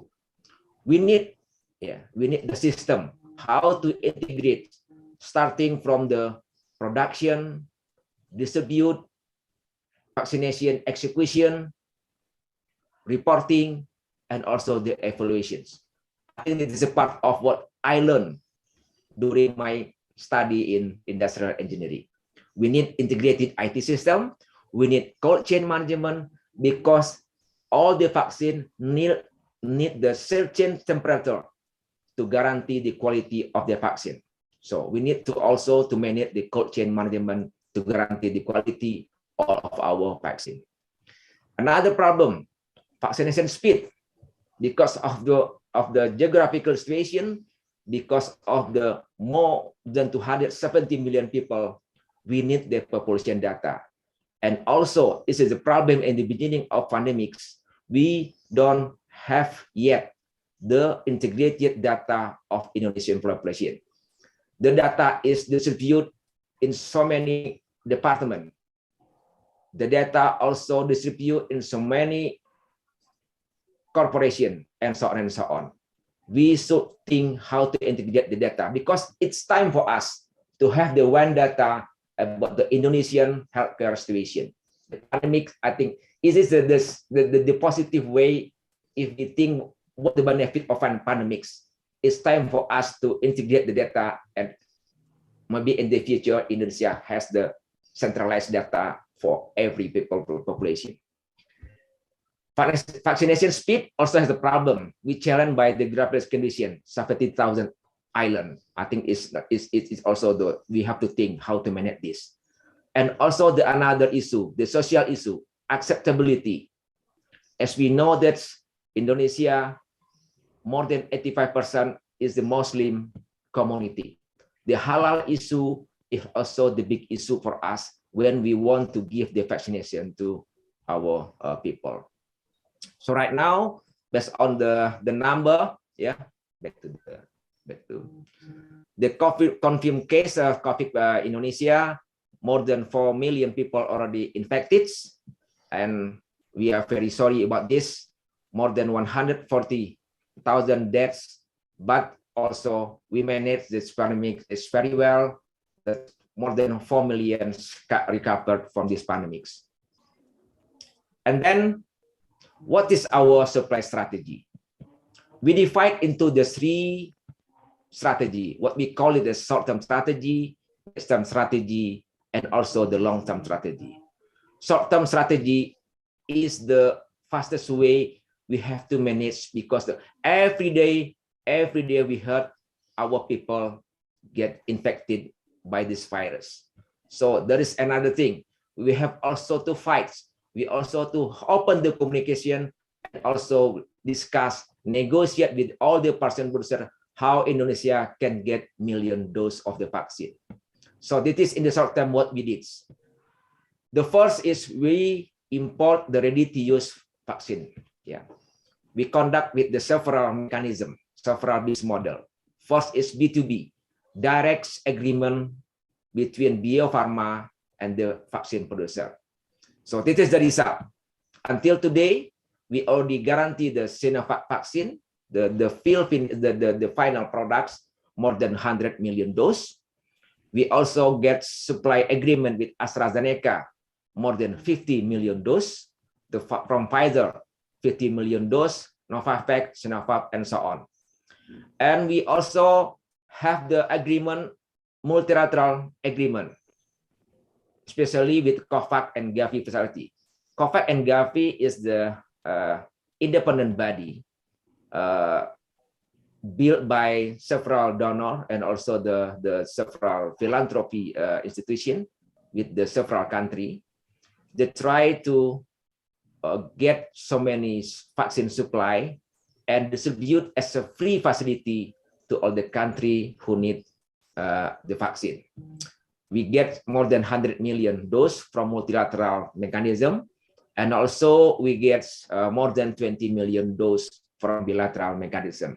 So totally is more than 300 million doses we already secured for Indonesia, and we start this vaccination program starting from the beginning of January 2021. So not stop just to only import the vaccine. Also, we manage the technological transfer. How Indonesia, especially Bio Farma, we can produce this vaccine by ourselves. So we have agreement with the Sinovac, manage the technology transfer. We did the formulation and filling in our facility, and we already distribute the result, the product to Indonesian governments, more than 120 million doses. We built the new capacity for the COVID-19 vaccine. We built and we have more than 250 million doses per year. It is the capacity and we build in biopharma to secure the vaccine can be supplied to surrounding of Indonesia. That is the short-term story. So about the midterm. Right now we are in the process to develop our own COVID vaccine, because it's also one the assignment from Indonesian government to biopharma, how to make it Indonesia more strength, how to make Indonesia more resilient, not depend on the importation activity. So that's why we build our own vaccine, what we call it with the vaccine BUMN. This is we use the ship unit recombinant platform. We start from the drug substance until the drug products. It's a little bit different with the short term. In the short term, we just fill finish. We just produce based on the raw material that we import from the Sinovac. But in the midterm strategy, we develop from the upstream up to the downstream. Right now, we are in the process to conduct the clinical trials stage 1. And then we continue the long-term strategy. As we know, during the pandemic, it's so many new platforms coming, and so many improvement, so many transformation, and also can speed up the development of the vaccine. Before the pandemic, to develop one type of vaccine, we need 7 up to 10 years. It's very suffer if we don't have transformation, if we don't have the new technology to speed up the process, because every day we know that our people get infected. We know every day our people die.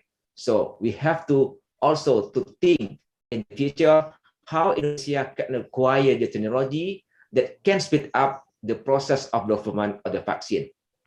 The new technology like mRNA, as we know that Pfizer, Moderna, they have they developed the vaccine based on this platform mRNA, or also like AstraZeneca, they produce vaccine based on the viral vector platform. So that is the 3 strategy that we try to develop here, starting from the short term to support to manage the problem of the COVID-19 during the pandemics, and then midterm how to make it Indonesia more resilient, and the long-term strategy. If we don't want to expect this, but if another pandemic come in the future, I think Indonesia is more depend on what we produce in our country. Next slide. So it's not only to produce, not only to import, not only to acquire the technology, also in the short term, as I mentioned before, how to guarantee the vaccine that we produce, and we can also guarantee the people who are eligible to get the vaccine, they get the high quality of vaccine, they get the real vaccine, not fake vaccine. We can monitor, we can also do some evaluation, monitoring, and also the reporting. We build the IT integration system that integrate all the process starting from our production facility and also the distribution center, how all the vaccine we distribute from our facility to all the province, also to all the city or village on Indonesia. We build the IT system collaboration with also the startup enterprise in Indonesia, and also this IT system also can monitor the vaccination service, starting that outlet or the healthcare facility who conduct the vaccination program, about the people who are eligible about the vaccine, about the SOP, about the side effects, and also if finally our government release if somebody want to pay the vaccine program by themselves, and then also the reporting and integration. So the digital solution or IT system that we develop is very helpful, to manage the distribution of the vaccine, also to make sure that the government budget, also everyone to pay for the vaccine, they get the high quality of the vaccine. Starting from production packaging system, we can track and trace distribution process, the vaccination self-assessment, and after that, the immunica, pharmacovigilance, command center. If someone want to get more information or if they have any complaint about the vaccine process, they can come and they can communicate with our command center, and also the any facility who support government and also the corporation and the people who get the vaccination. So this is the IT that we build to make sure that everyone get the quality standard of our vaccine. Next slide. And then this is our process. We distribute all the vaccine to all province, all the city, and also all the village. We manage also the cold chain management surrounding Indonesia. We also to make sure that the cold room also can monitor all the vaccine can keep in the certain temperature, because based on the WHO standard for vaccine, they should keep in the 2 up to 8 degrees Celsius for temperature for certain vaccine. But so another vaccine like Pfizer, we should provide the very what we call the ultra chain, because the temperature is very extreme, under 70 degrees Celsius. So we manage the distribution, we manage the cold chain, and also we manage the transportation, because we have to make sure all the vaccine could be in time came to the all province or the facility to do the vaccination program. Next slide. And also this is the what I mentioned before. It's time for Indonesia to have the one data application about our people, especially for the health data for Indonesia. We collaboration with another startup enterprise like Telkom, PT Telkom, to provide the application. So starting from the program, the people who eligible for get vaccination, and also all the demographic data about themselves. And finally, we have right now what we call the one data application. So this one data can be shared for any institution, can be shared also for any department who need this data. I think it's good for Indonesia. If something happen, we already want integrate data. We have centralized data about our people. Next slide. And then this is the result right now. COVID-19 vaccine administered. Based on our collaboration with all the institutions, with the government institution, with also the private institution, right now Indonesia is the ranking number 5, in terms of the number of doses vaccine already give to our people. Number 1 is China, India, US, and Brazil. Indonesia number 5. And the last data that I have, next slide. Right now, we already distribute more than 270 million dose vaccine, already distributed to all the province. What we see in the left side, all province, 70 province of Indonesia, more than 279 million dose already distributed, and more than 230 million dose already give to our people in the 34 of our province. So I think this is that I can share to everyone our experience, our assignment from governments. I believe that the pandemic give us the good experience in terms of collaboration. No one can do this by themselves. Even though the big country, they need support from another country. So the collaboration is a good way for us to move forward, and to conduct another problems in globally. So for my last presentation, I want to give this. This is the situation right now. Hopefully, Indonesia can continue to manage the pandemic, even though we also know the new strain also happened right now. But we try also to keep the communication with our people, how they can more discipline to implement what we call it the health discipline. Try to keep to use the mask, to do some any activity, because we still have the first problem. Yeah. Some country in Europe, like UK, Germany, France, Netherlands, they have the problem what they call with the fourth wave. We don't want Indonesia also can get the same situation but Europe. That is why the Christmas event and also the New Year event is the short challenge for us to prove that Indonesia can manage this pandemic or not.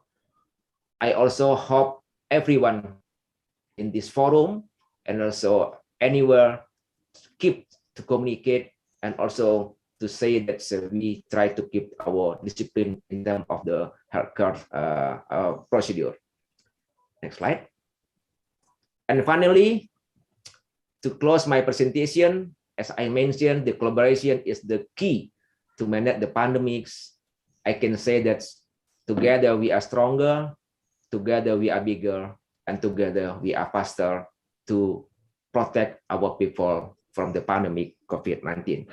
Thank you everyone for time for me to share the biopharma experience during the pandemics, and I'll back to the forum to the moderator. Thank you.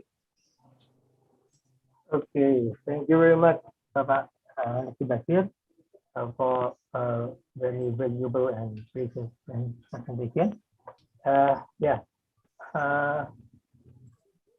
I don't want either to make a conclusion because they're very interesting and previous presentation, and I don't want to reduce your opportunity to have questions. There are some questions.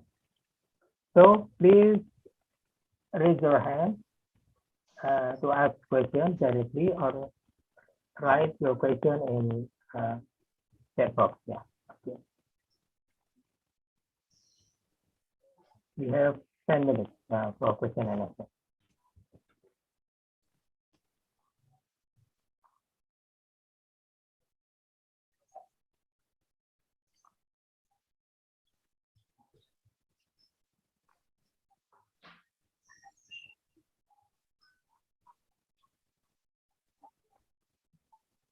Please raise your hand or write your question in chat box.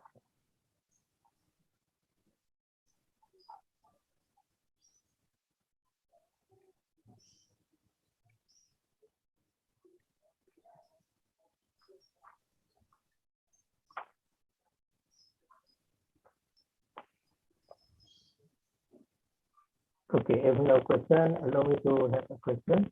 Bapak Basir. Yeah. To have a good vaccine in Indonesia, it's not an easy effort. So I know you know that. Yeah. There are many interventions in not only the technical. By some, I put my email address. So if any questions, can mail me directly and try to answer the question. By some. Thank you, Pak. Okay, thank you.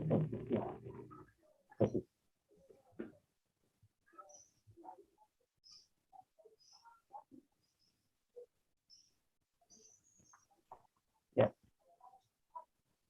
Yeah. How do you think about that, Honestly, how to overcome this problem? Because we face not only technical but also we had that in business or political issues. How about that?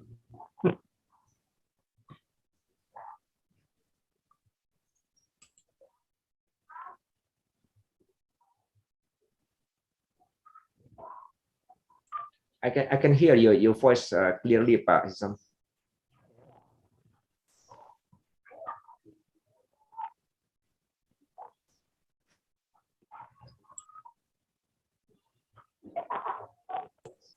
Pak Isam, I cannot hear your voice clearly. Can you repeat again, Pak? Okay. As we know that developing a good vaccine in Indonesia is not an Yeah, it is. We have many difficulties here. Not only technical, but also some business or other issues here. How do you think about that, Pak Hanif?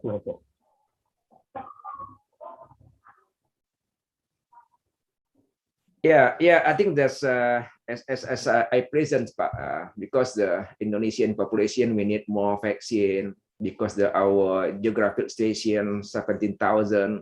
We have to think not only how to get more supply, but also to think how we manage the distribution of the vaccine for Indonesian people surrounding the 17,000 people. So I think this is the industrial engineering ways, Pak.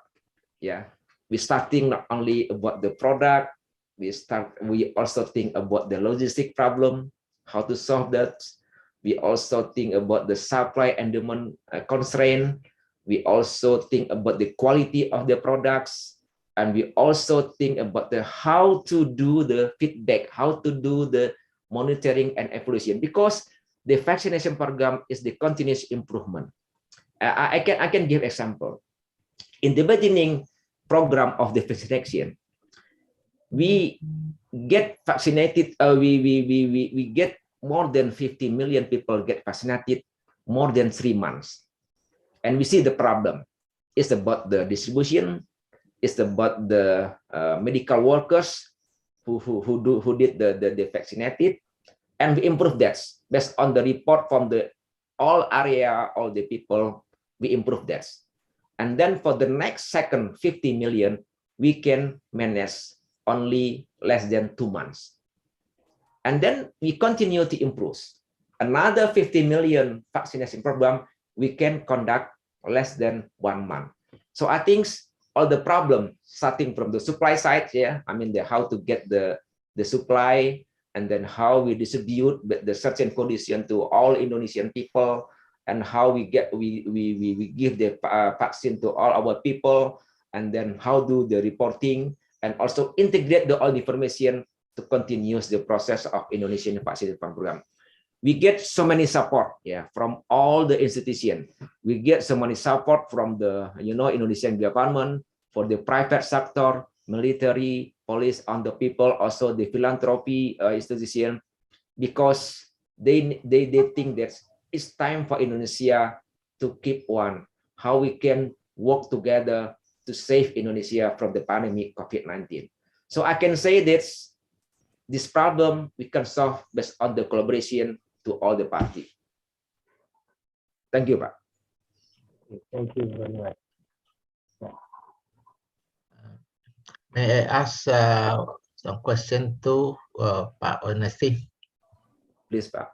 Okay. I just curious a little bit about the booster vaccine, the certain either when it probably, the people can get vaccinated by the self vaccine. And second question is about we might facing the problem when we have Christmas and New Year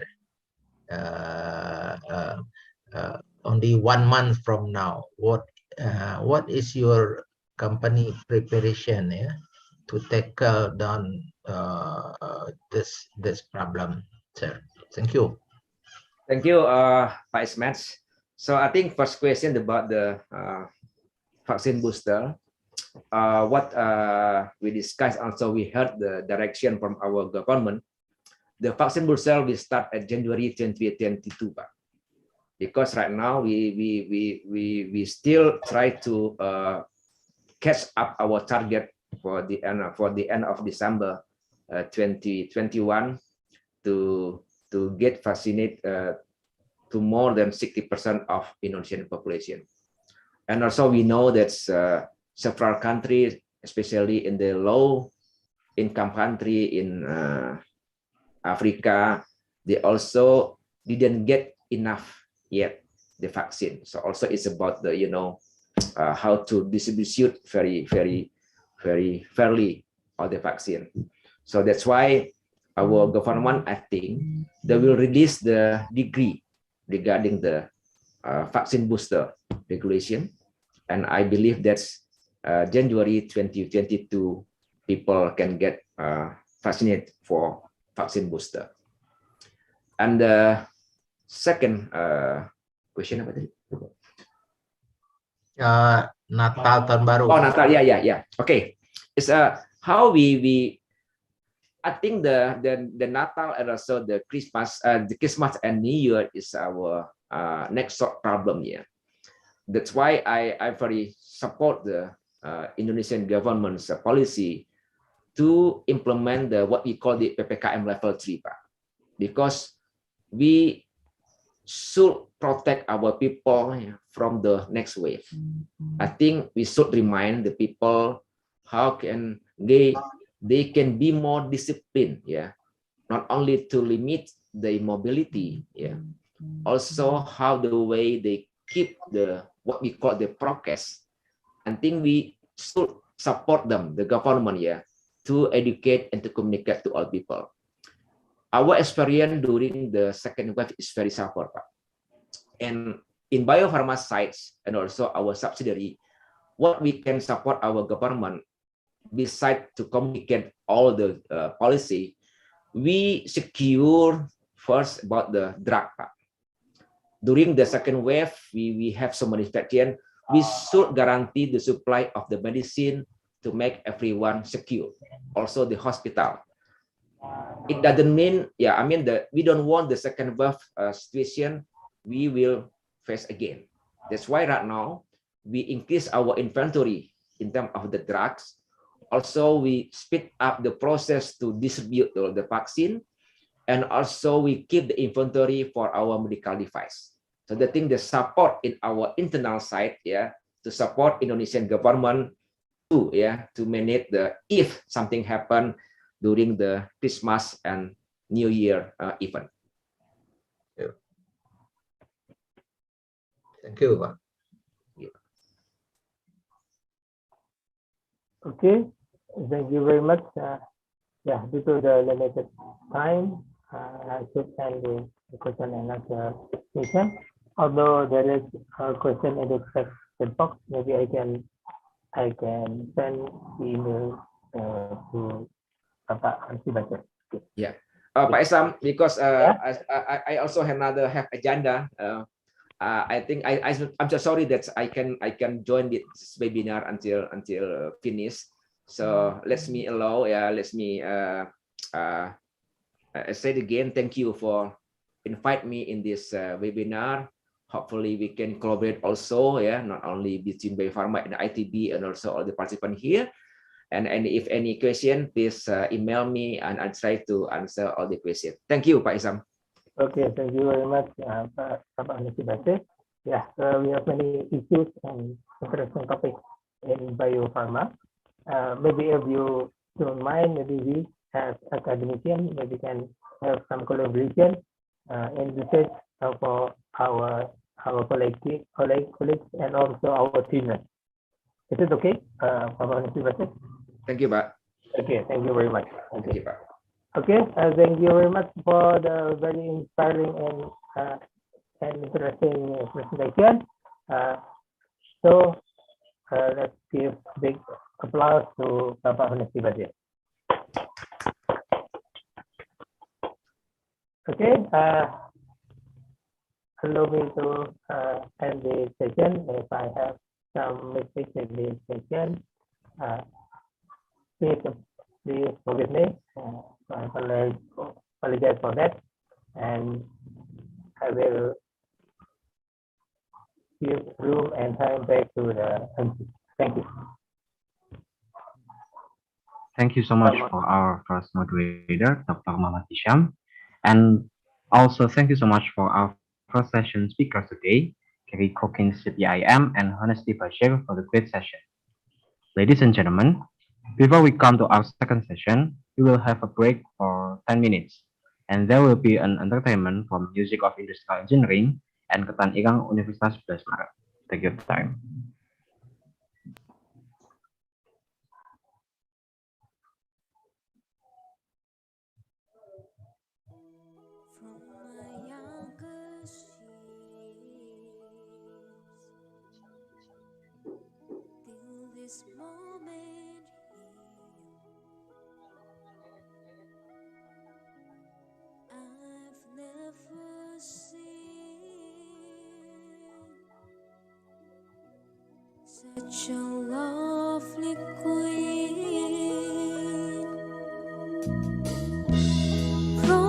skies above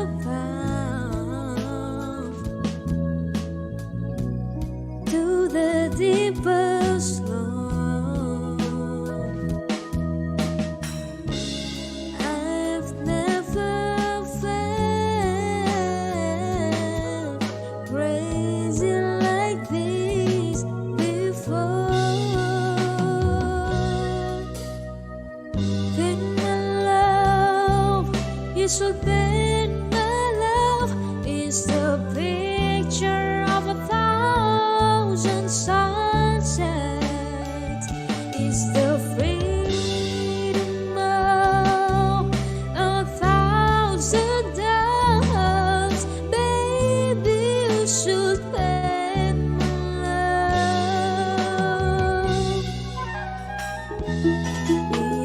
Around the world,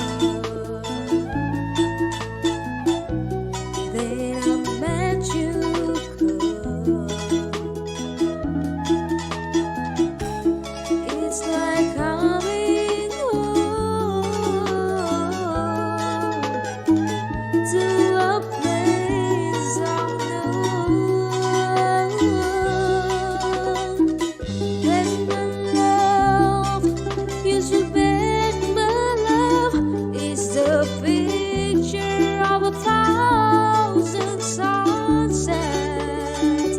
It's the freedom of 1,000 doves. Baby, you should bet my love. Since you came into my life, the days before it felt so black and white.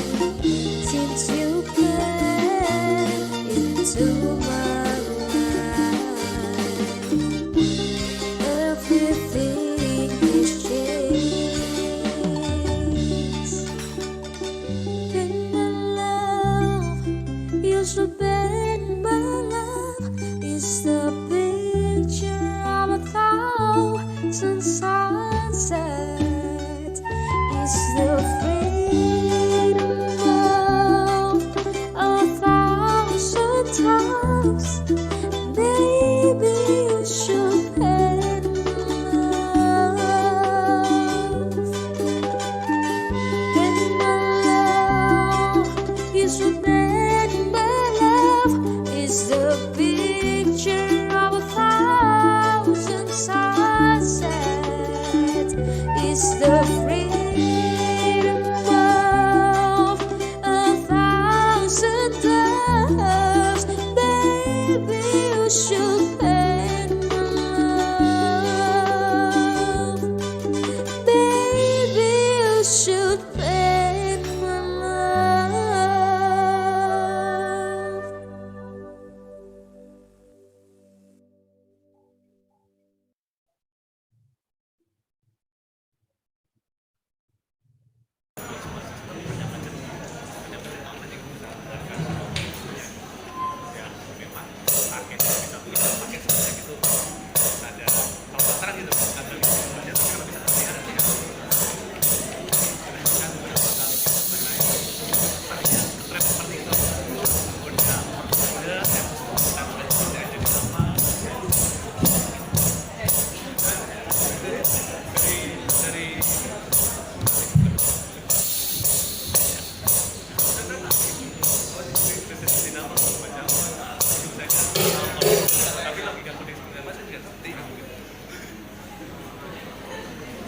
Assalamualaikum.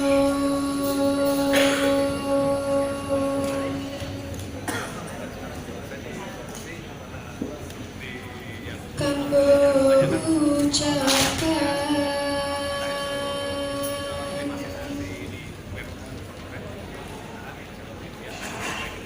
kakandung raga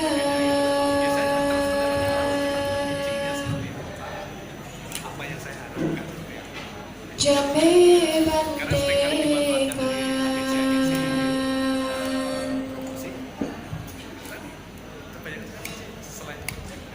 Assalamualaikum.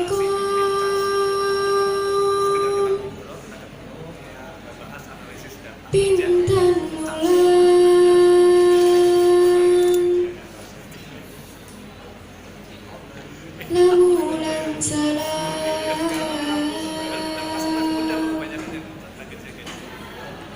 ku arerengkan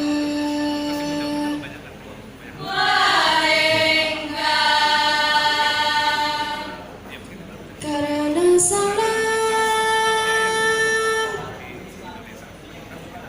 Nabi kang sunnah jurutan ma'at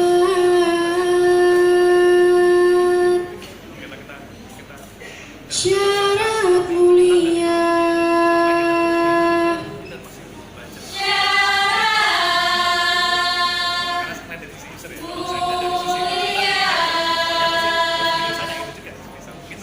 It's Jaroti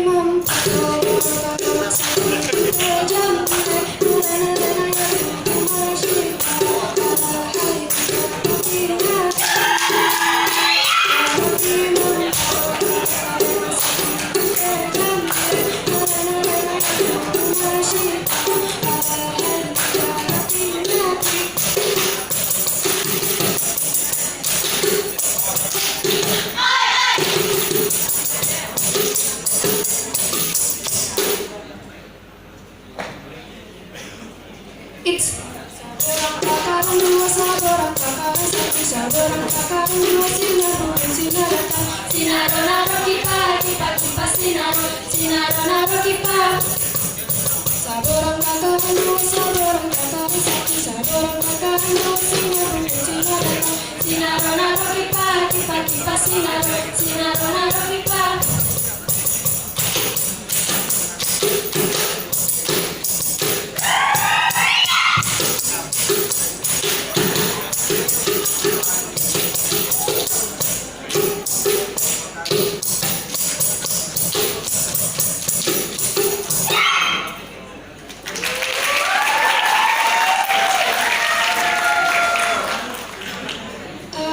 Amin Allah sembah amin urang mukmin gela-gela geroa berkat Allah yang baik menggawa Aceh penuh sejahtera lale lale katanya kamu lale ajaan hati terkadang waktu dengan misi hati kala gede kamu sana udin jangan dengan misi hatu kala joget kamu salah hatu kala joget kamu salah lale lale katanya kamu lale ajaan hati kala gede terkadang waktu dengan misi hatu kala joget kamu salah udin jangan dengan misi hatu kala joget kamu salah hatu kala joget kamu salah lale lale lale lale lale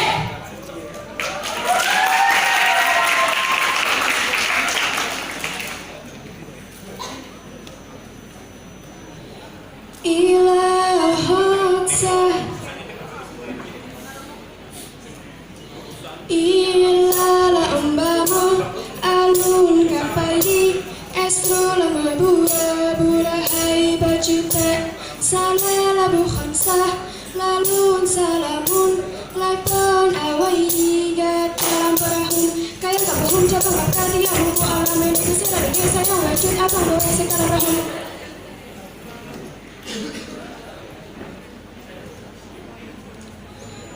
Hasan sembah Husain Jamal Husin Jamal Husin Jamal Nasibu bulan Muharram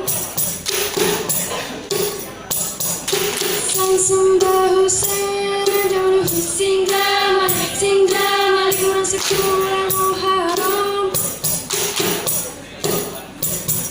Hasan sembah Husain Jamal Husin Jamal Husin Jamal Nasibu bulan Muharram Kasih Husin Jamal Husin Jamal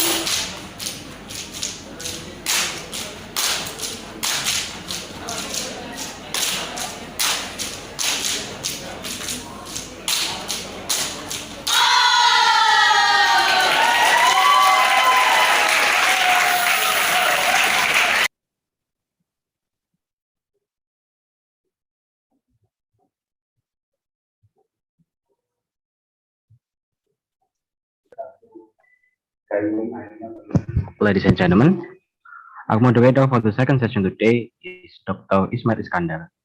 Dr. Ismail Iskandar was a former associate professor at University Malaysia Pahang. Currently, he is running his own chicken farming business. He is also active in the Institution of Engineers Indonesia as a board member of the Majelis Standard Keinsinyuran. He graduated from Institut Teknologi Bandung as Sarjana Teknik Industri and Master of System Industrial Engineer and Doctor of Philosophy from New Mexico State University, USA. For Dr. Ismail Iskandar, time is yours. Okay, thank you. Today's the session of this webinar series with the speaker Associate Prof. Dr. Mat Nizam Abdul Rahman from University Technical Malaysia. Yeah. First, of course, good morning, ladies and gentlemen, and good evening to Mr. Gary Calkins. Assalamualaikum warahmatullahi wabarakatuh. Let me introduce first Prof. Muhammad Nizam. Yeah, excuse me. Where is that? Associate Professor Dr. Muhammad Nizam bin Abdul Rahman is a lecturer at Faculty of Manufacturing Engineering, UTEM, yeah, University Technical Malaysia Melaka. And also before he served many positions, yeah, at UTEM, yeah, such as the Director of International Relations Office, Deputy Dean, Head of Department. Prof. Nizam received his bachelor degree, Mechanical Engineering from Lehigh University, USA, and his master degree, Mechanical Engineering from USM, University Science Malaysia, I think it's in Penang, and then his PhD degree from Coventry University, I think in UK, after he joined UTEM in 2004. Before become a lecturer, he started his career working in company, Blue Ridge Pressure Casting USA, and joined after that Intel Malaysia. Also, he became his last position at Intel Malaysia is engineering manager. I think and material warehouse manager. I think it is in Penang, Malaysia. And his recent interest is in the area of thin film coating, machining, cloth manufacturing, and engineering management. Today's title for his speech is about COVID-19 challenge and opportunity. I think that's the title. What is it? Okay, Prof. Nizam, the time is yours and floor is yours. Please, go ahead. Yeah, 30 minutes, sir.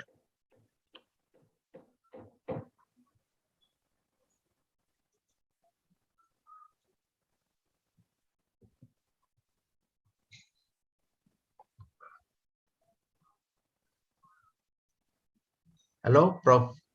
Nizam? Okay. Can you hear me? Yeah. Okay. Go ahead.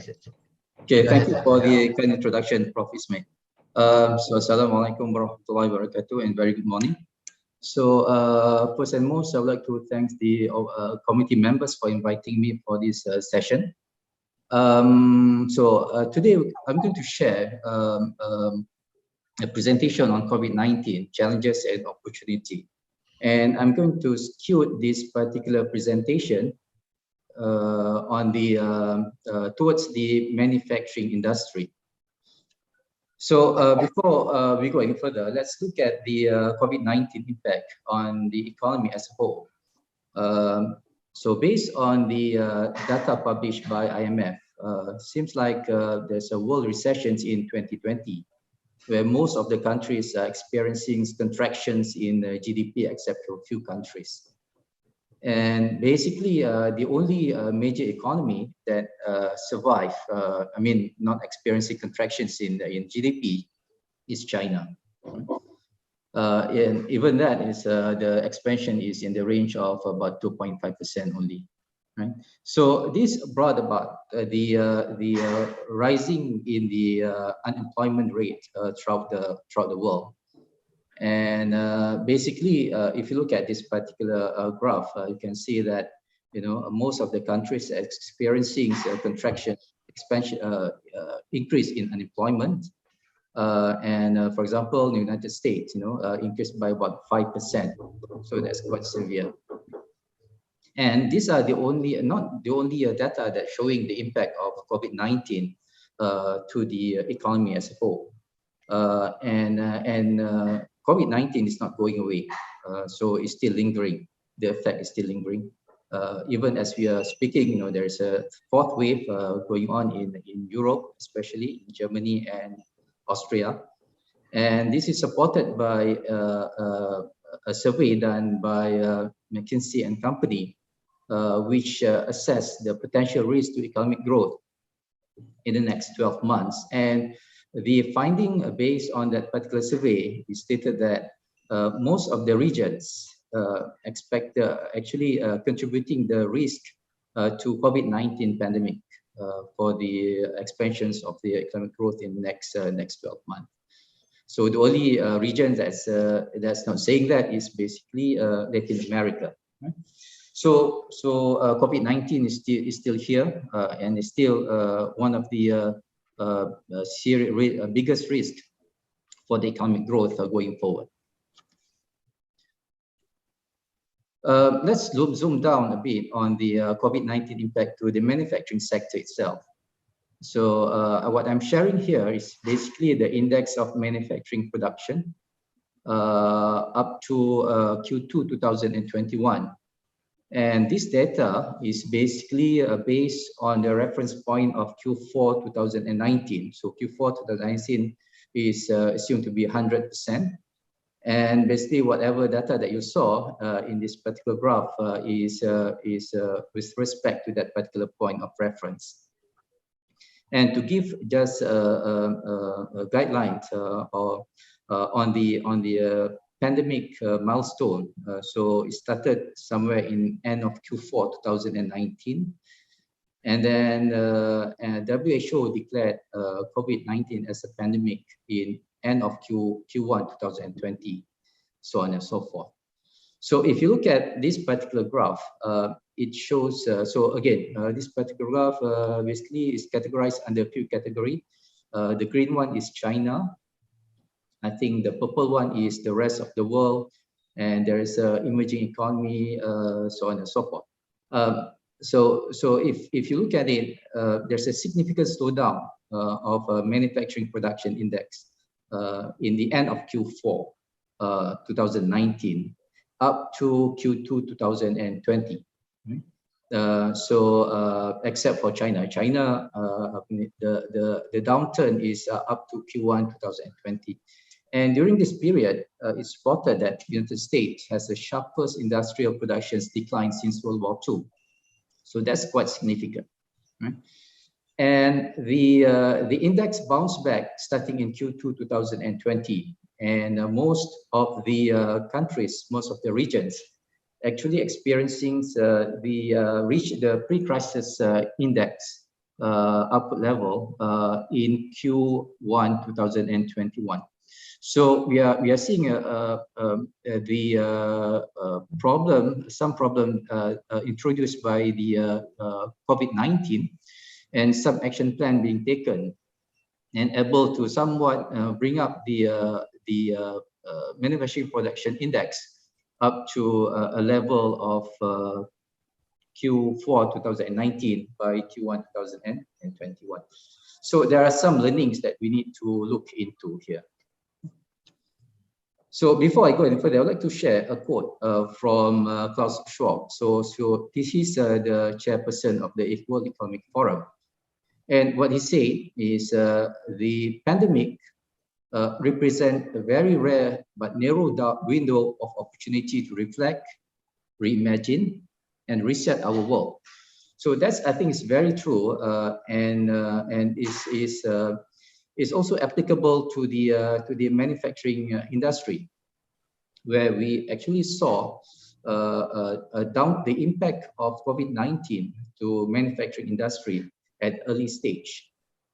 And then there are some fixes being implemented that actually somewhat bring up the level of manufacturing index up to the previous level.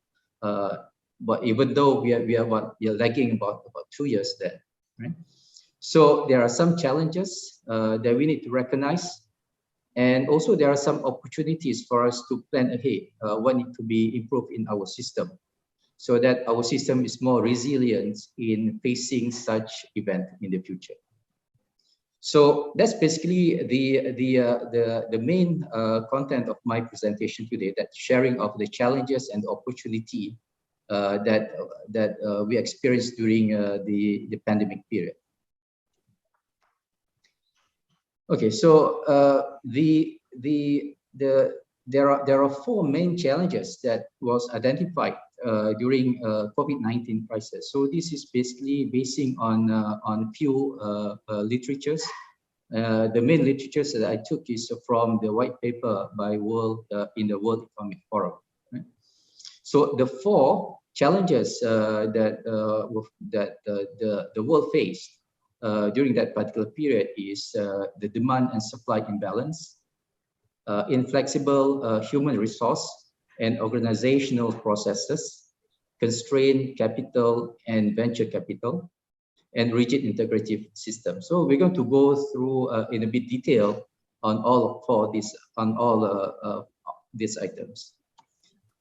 So the first one is demand and supply imbalance. So there's based on the study, there's a supply chain delay, significant supply chain delay, and it's actually impacting the lead time by 1.5 to 5 times. And this occurs mainly on the maritime logistics. And this is important because 80% of the global merchandise traded by volume and 70% by value is associated with maritime transport. So if the normal shipment lead time from China to Malaysia is 4 weeks, due to COVID, then it can go up to 20 weeks. So that's quite significant. So we need to watch out for this and plan for it if such event happen again in the future. The second issue challenges that faced during COVID-19 is stock out and hoarding.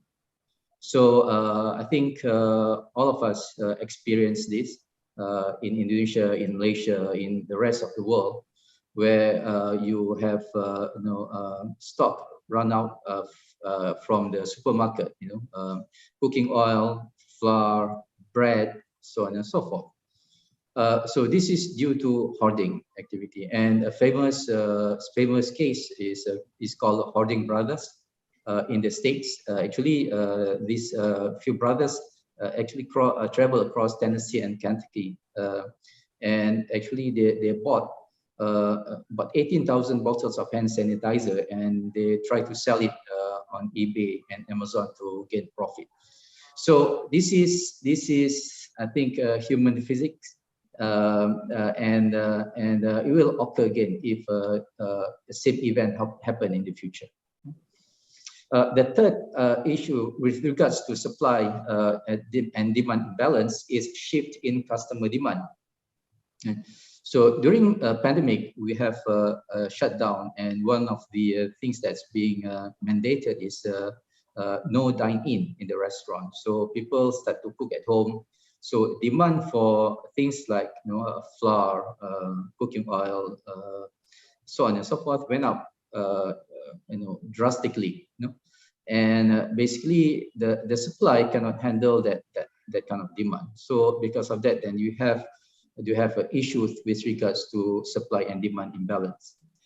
Examples, Lysol US, they say that a surge of 100% in the cleaning wipes and aerosol disinfectant.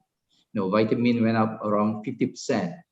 And but in the beauty market, L'Oreal, they reported that the market fell was 13 to 14% on the first half of 2020. So you have a shift in demand, or customer demand, that caused demand and supply imbalance, and this happened dramatically in a very short period of time. The other challenges faced during COVID-19 is the inflexible human resources and organizational processes. It was reported that there's increase in sickness and absenteeism during this particular period. And it's not only for those people that got sick, didn't come to work, but people just absent, don't come to work. And this caused issues in the production line. There's a survey in the States actually reported increases absenteeism for unspecific reason, right? And to gauge the seriousness of this particular event, this particular scenario, if you look at 2019.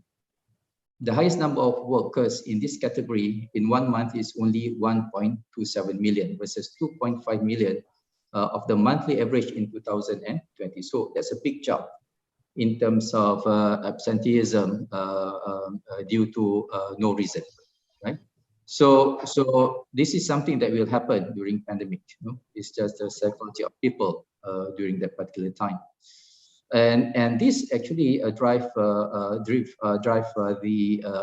cost overwork, and also furlough within the working populations.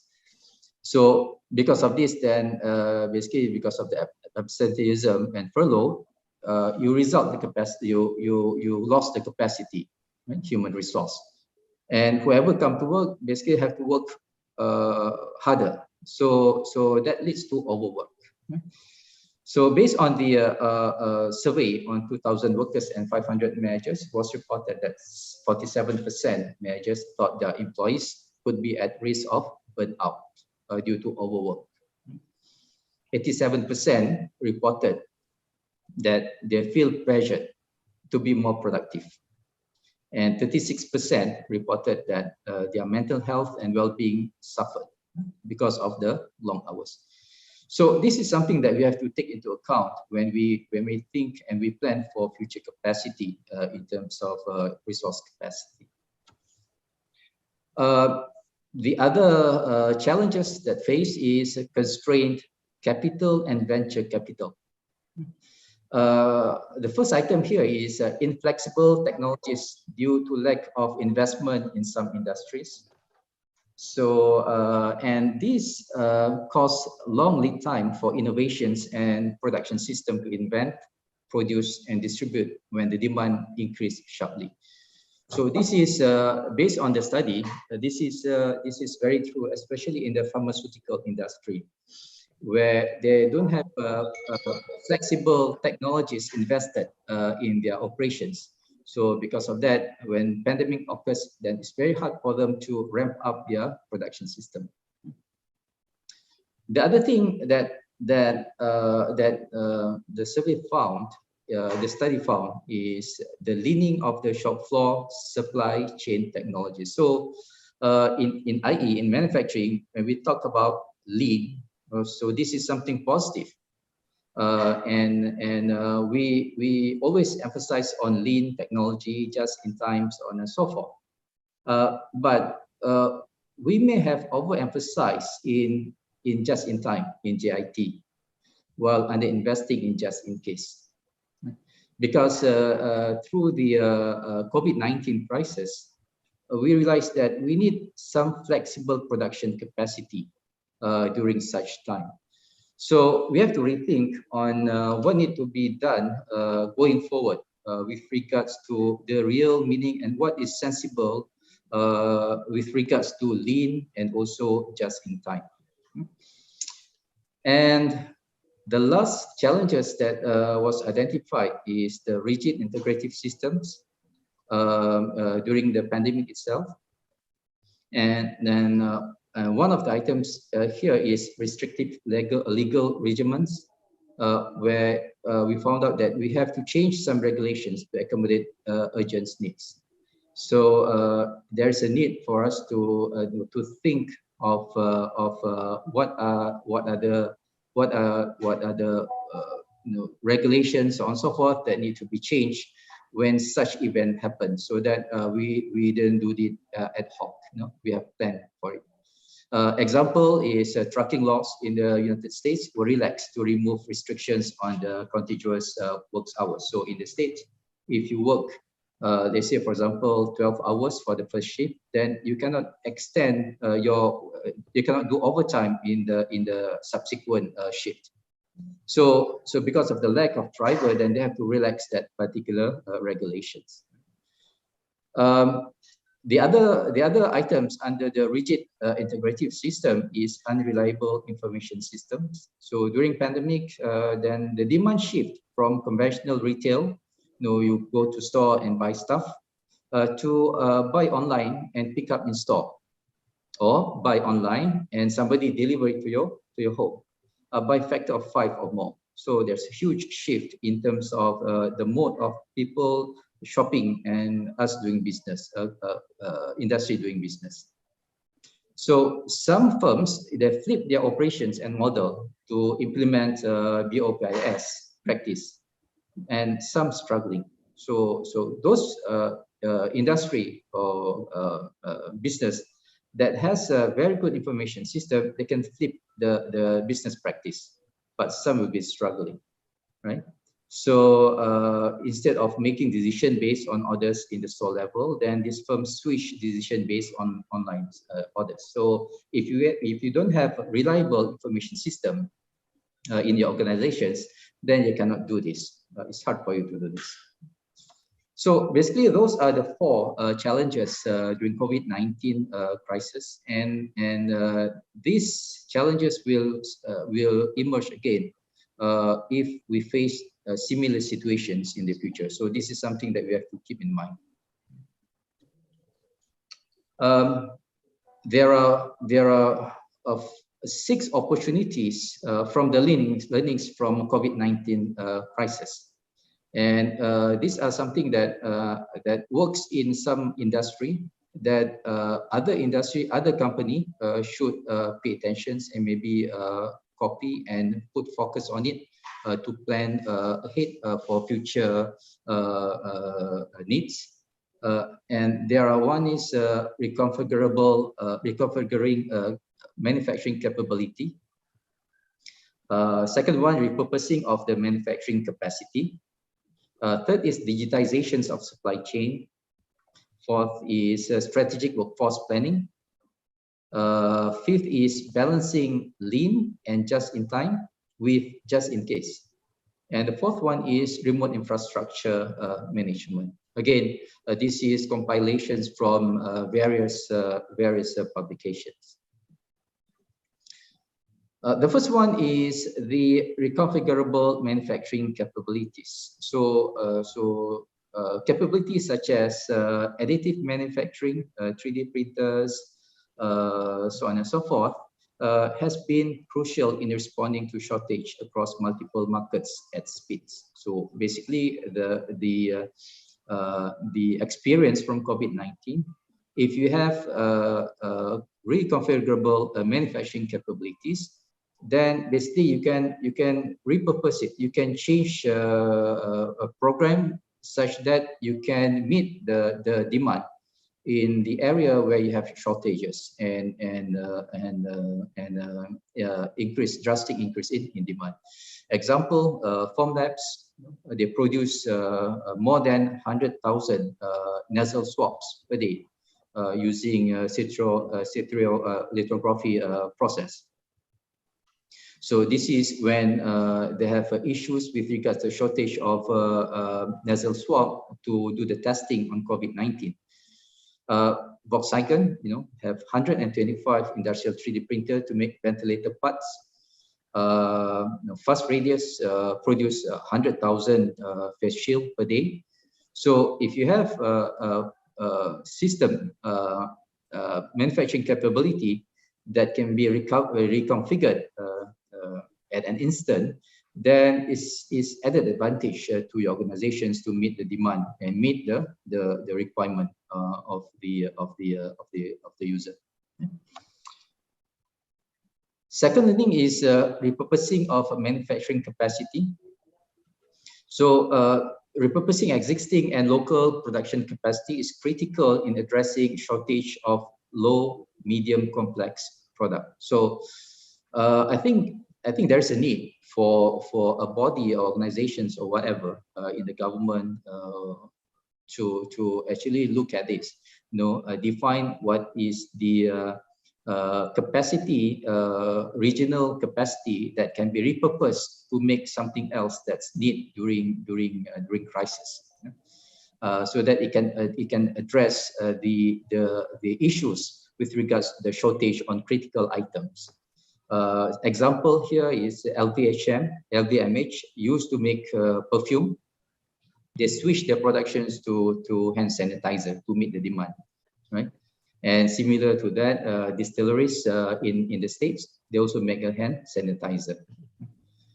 And a shorter supply chain and distributed manufacturing approaches can support scale-up, responsiveness, and resilience to enable rapid productions and delivery of vital products. So that's why I mentioned earlier, it's very important for us to recognize the capacity, local production capacity that can be repurposed for something else, and have in plan such that if we face with a similar crisis, then we can switch. We have a plan to switch the production capacity to make something else, right?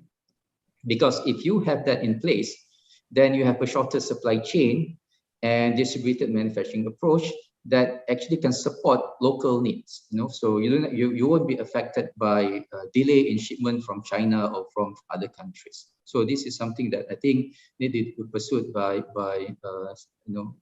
local authorities and so forth. So you can have like a emergency response system plan in place for each region.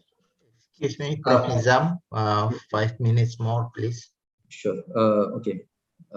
So I'm going to go fast. So there's intensifying trend in US company to rely on supply chain to home countries such as Mexico. Okay. So the third one is digitalizations of supply chain. So found out that robust digital system and data analytics supply chain is important. And because it allows switching of capacity and resources across multiple tiers on the supply chain network. There's a survey by Ernst & Young says that 60% of the supply chain executives in the States says that digital transformations of supply chain will accelerate due to pandemic. So if you plan for capacity expansion in the future, what needs to happen, then this is one thing that you want to look at. And this also will allow digital visibility. So Nike used this to use predictive analytics to actually mark down the goods that reduce production because they know the demand is going down, and reroute the product from store sales to e-commerce sales. The fourth one is strategic workforce planning. So this is something that every organization I think need to do. Workforce planning, you have to redo it. Diagnose business condition because of COVID-19, identify critical skills, so on and so forth, right? And you need to have a pool of talent to support the current business need based on the COVID-19 crisis scenario. But you need to consider these factors. One is there's a new norm. Distance economy, e-commerce, remote working is norm. It won't go away. So if you look at the e-commerce growth in e-commerce, if you look at this comparison between 2015 to 2019 compared to 2020, you're seeing an increase in UK is 4.5x increase in e-commerce.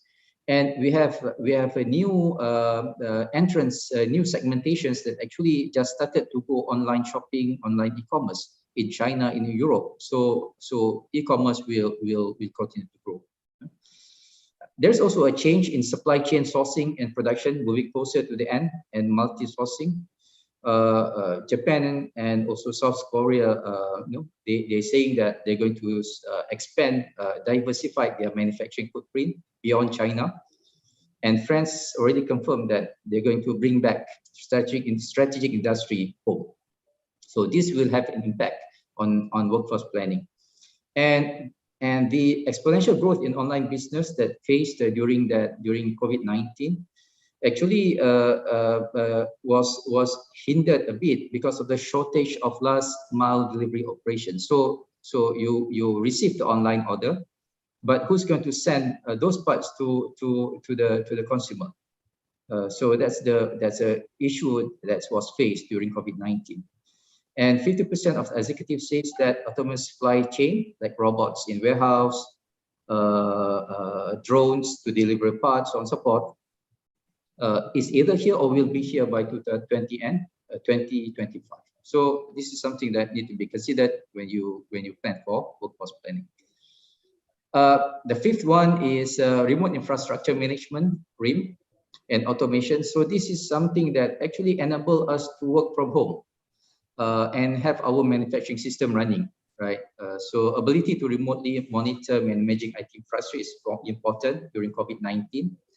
And if you couple it with the automation system, such as flexible manufacturing system, your manufacturing operation can be less dependent on labor. So example, we have Schneider Electrics using that particular system well, and high-tech industry like semiconductor, especially fab, they have big automation, huge automation system, so they are not that affected by COVID-19. And the last one is you need to balance lean and just in time with just in case. So we need to make sure that we optimize our supply chain resilience. Right? If you cannot do for all, we have to identify the high value customer and adopt just in time approach for them, just in case approach for them.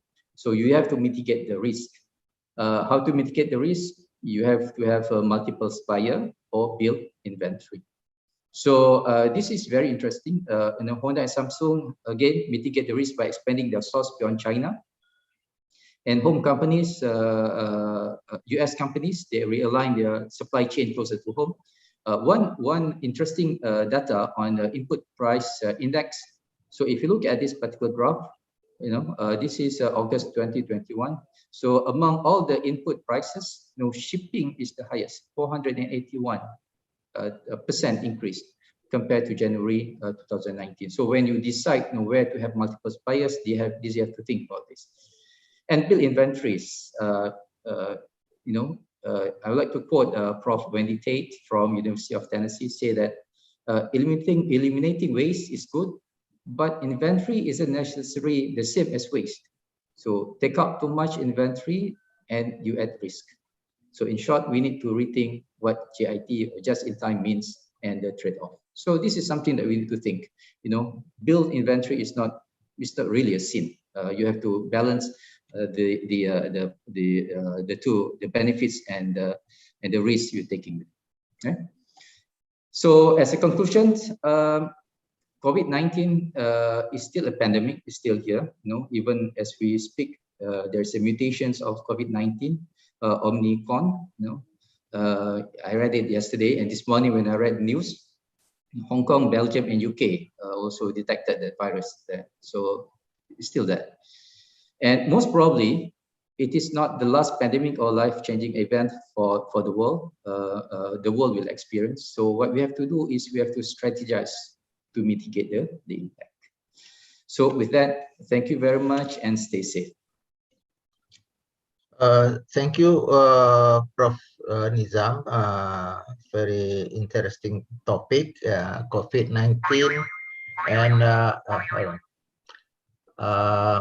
COVID-19 opportunity, challenge and opportunity. And Prof. Nizam explained the impact of the COVID-19 to the economic, including recession, unemployment, and uncertainty happen and make the manufacturing index drop, and already start bouncing up. Prof. Nizam explained what is the challenge, because of demand imbalance and flexibility of human resources, and also capital constraint during the pandemic. Some system rigid, hard to deal with that.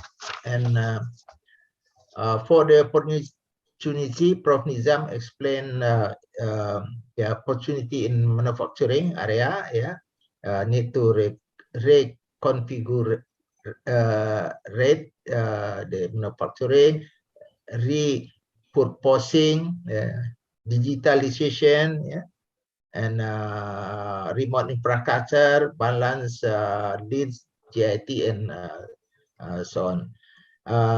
And then also the Prof. Nizam remind all of us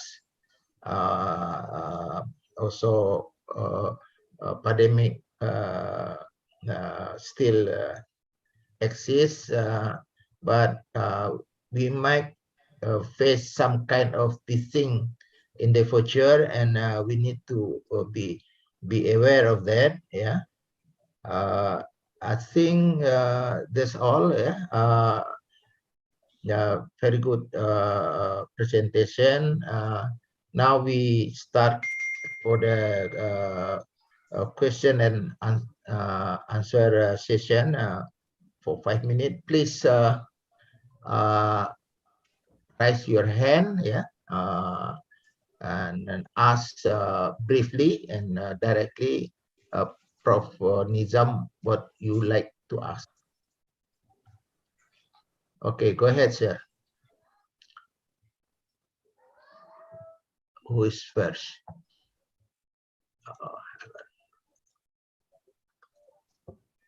Anybody want to ask something? Oh, okay. No question. No question. Yeah, go ahead. If you like to ask a question in Indonesian, I think go ahead, and we will try to translate it for you. No need. Apa ni? My dad is a Java, so we can ask question in Java. Okay. But we have also Prof. From Thailand. Maybe I try to translate it for him. Okay, go ahead. Any question, please? If they would want to ask question now, they can always email me. I have email presentations. Do we have your email here, or? I'll send the slides, and then at the end of the slide, there's my email. Okay.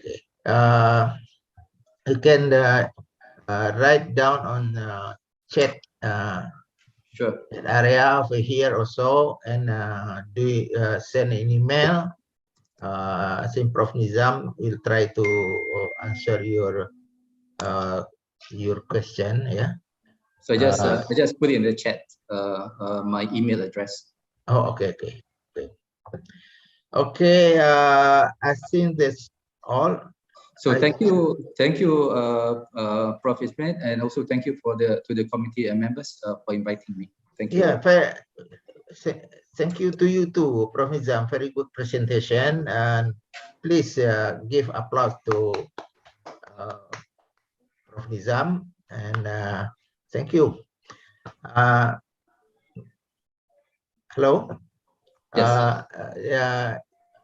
MC, can we go to next session, or we need to some rest for a while, or what? Hello.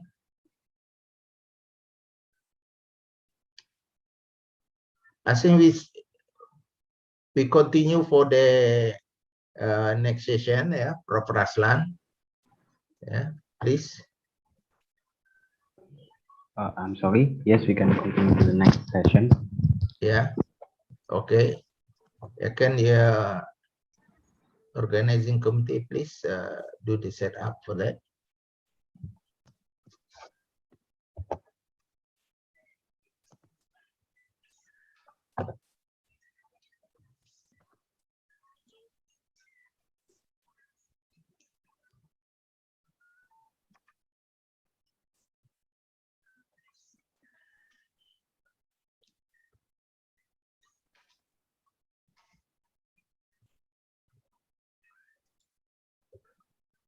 Okay. Are you ready, Prof. Raslan? Okay. Ready, Pak. Okay. This is the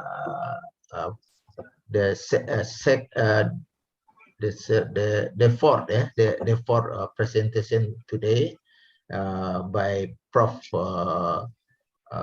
Ahmad Raslan. Is actually my friend. Actually, we have been working together at University Malaysia Pahang for long time enough. Prof. Ahmad, Prof. Insinyur Dr. Ahmad Raslan bin Yusof. Yeah, he got his PhD from Mechanical Engineering, University of Sheffield, UK. Yeah, and then before got a Bachelor of Engineering with honors, MSc from University Science Malaysia. This is a little bit small, but at least I know you. Yeah, USS Malaysia, same place like Prof. Previously. Yeah, Prof. Nizam. Prof. Ahmad Razan also got a PE, professional engineer, yeah, from BEM. Now he's professor industrial engineering, University Malaysia Pahang. Sorry, this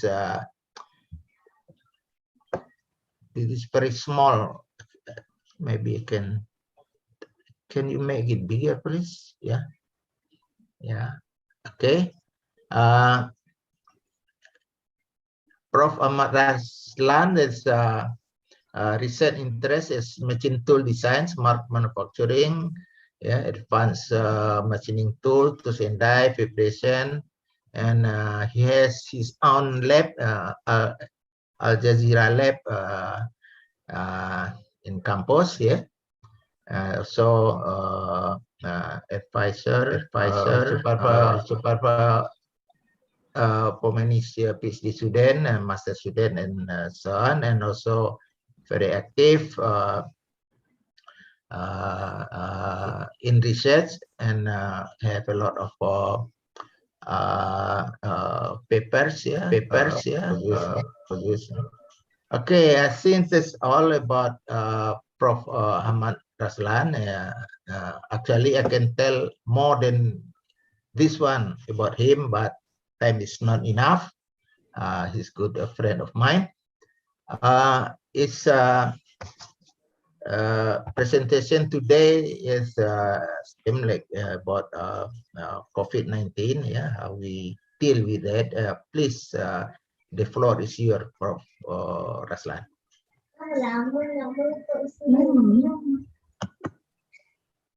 Thank you, Pro Ismet. I think everybody can see my slide. Okay. So thank you for the APCOM and IMEC conference inviting me to give for keynote speaker today. So maybe some of the issue already covered from the Dr. Nizam, especially for the worldwide perspective on the COVID. So maybe I just covered specifically for the Malaysia, how it is recovery based on the current data from Malaysia government. Okay, so what I would like to present, okay, based on 4 items here. So what is the impact? I think the impact already covered from the Nizam presentations, the recovery plans, and the third one is recovery result. The fourth is the conclusions. Mi tutup ni. Umi.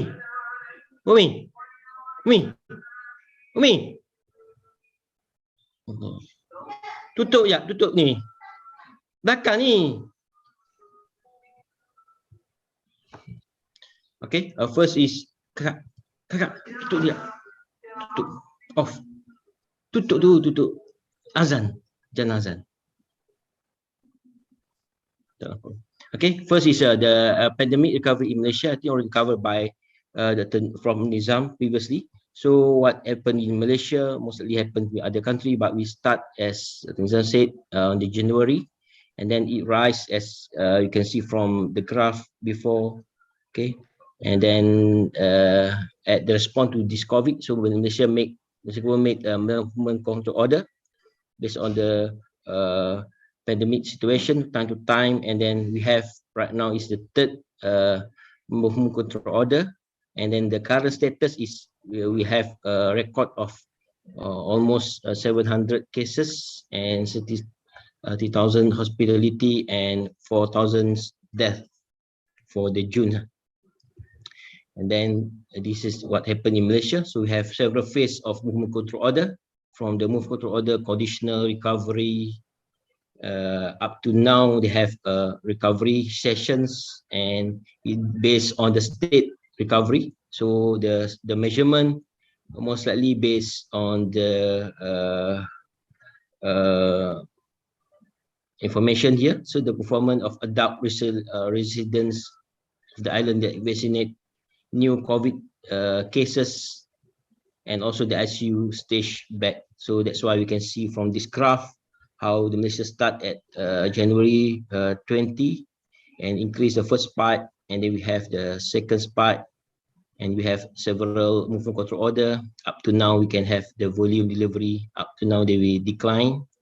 Okay, the most important thing about the movement control order in Malaysia, and what happens, okay, as Prof. Nizam present, okay, the impact on overall in Malaysia. Also the impact mostly you have 5.6% of contract the economy, where the recession which is more worse compared to the 1998 ASEAN financial crisis, and the GDP also grow very small, just 1%.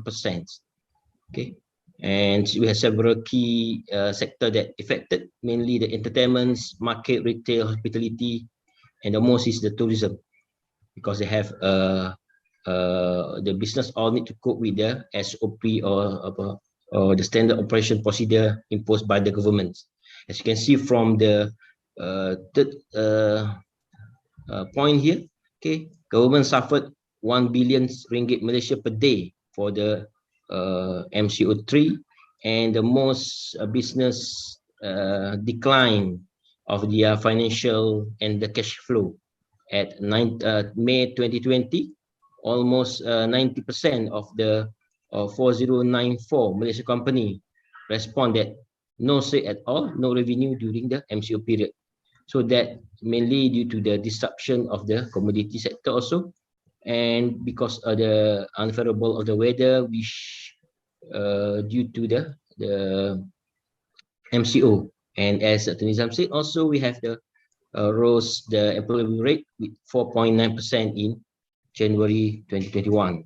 So based on this one, so our government have made some recovery plan. So this recovery plan is somehow we can plan, but also have in planning procedure. Okay, the first thing is what Malaysian government state the recovery as a 4 recovery plan here. The main recovery plan is based on this legend. Okay, first one is the the daily cases happens, the health system capacity, and last is the population who get the second vaccine or second dose. So, and the right side is what government aid. So we have several plan here, several activities by the government. So I will discuss detail after this. Mostly we can have 1, 2, 3, 4, 5, 6 plans. Okay, and the other thing beside the national movement of plan, we will have a strategic movement from the ASEAN itself, because this ASEAN itself have a digital master plan. Okay, I will discuss of this, what happened to the digital and what's the impact of the digital to the COVID recovery. And we can have this digital master plan, okay, ADM 2025, which desire to have 8 outcome here. Mainly, we would like to focus on the digital community and increase the coverage quality of the mobile broadband infrastructure as a critical form underlying the fundamental of the digital platform here. And you can see here all the 4, 1, 2, 3, 4, 5 here.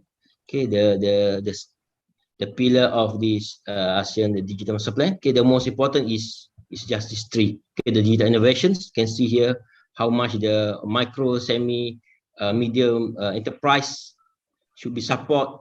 Okay, we see from the ASEAN perspective and also the Malaysian perspective how much % of our Malaysian, which is MSE, and also how to support them and open the market by using this digital marketability, and also logistic. Also touched by the Tunisian and also the second presenter, okay, from Bio Pharma also, okay, about how important the logistic for the ASEAN should be lower the supply chain costs and also improve the speed.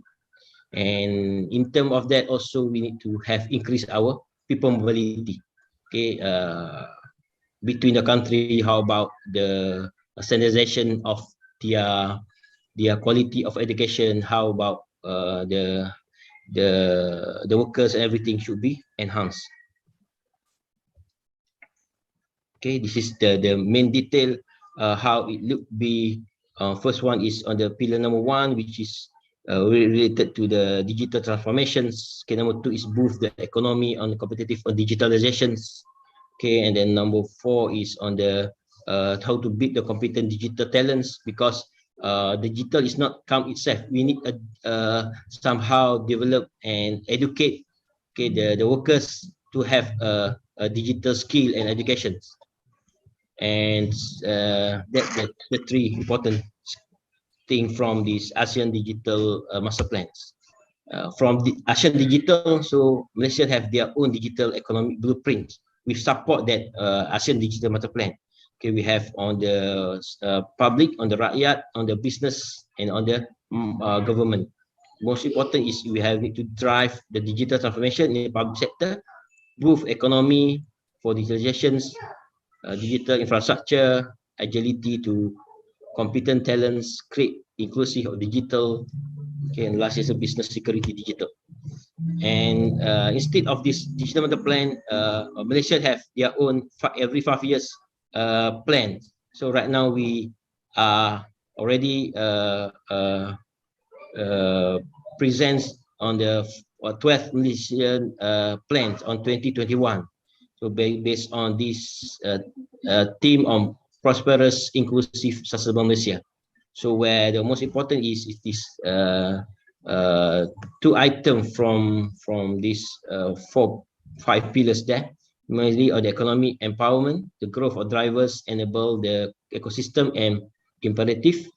Okay, and last is the 3 development of dimension are also as aligned with the sustainable development goal.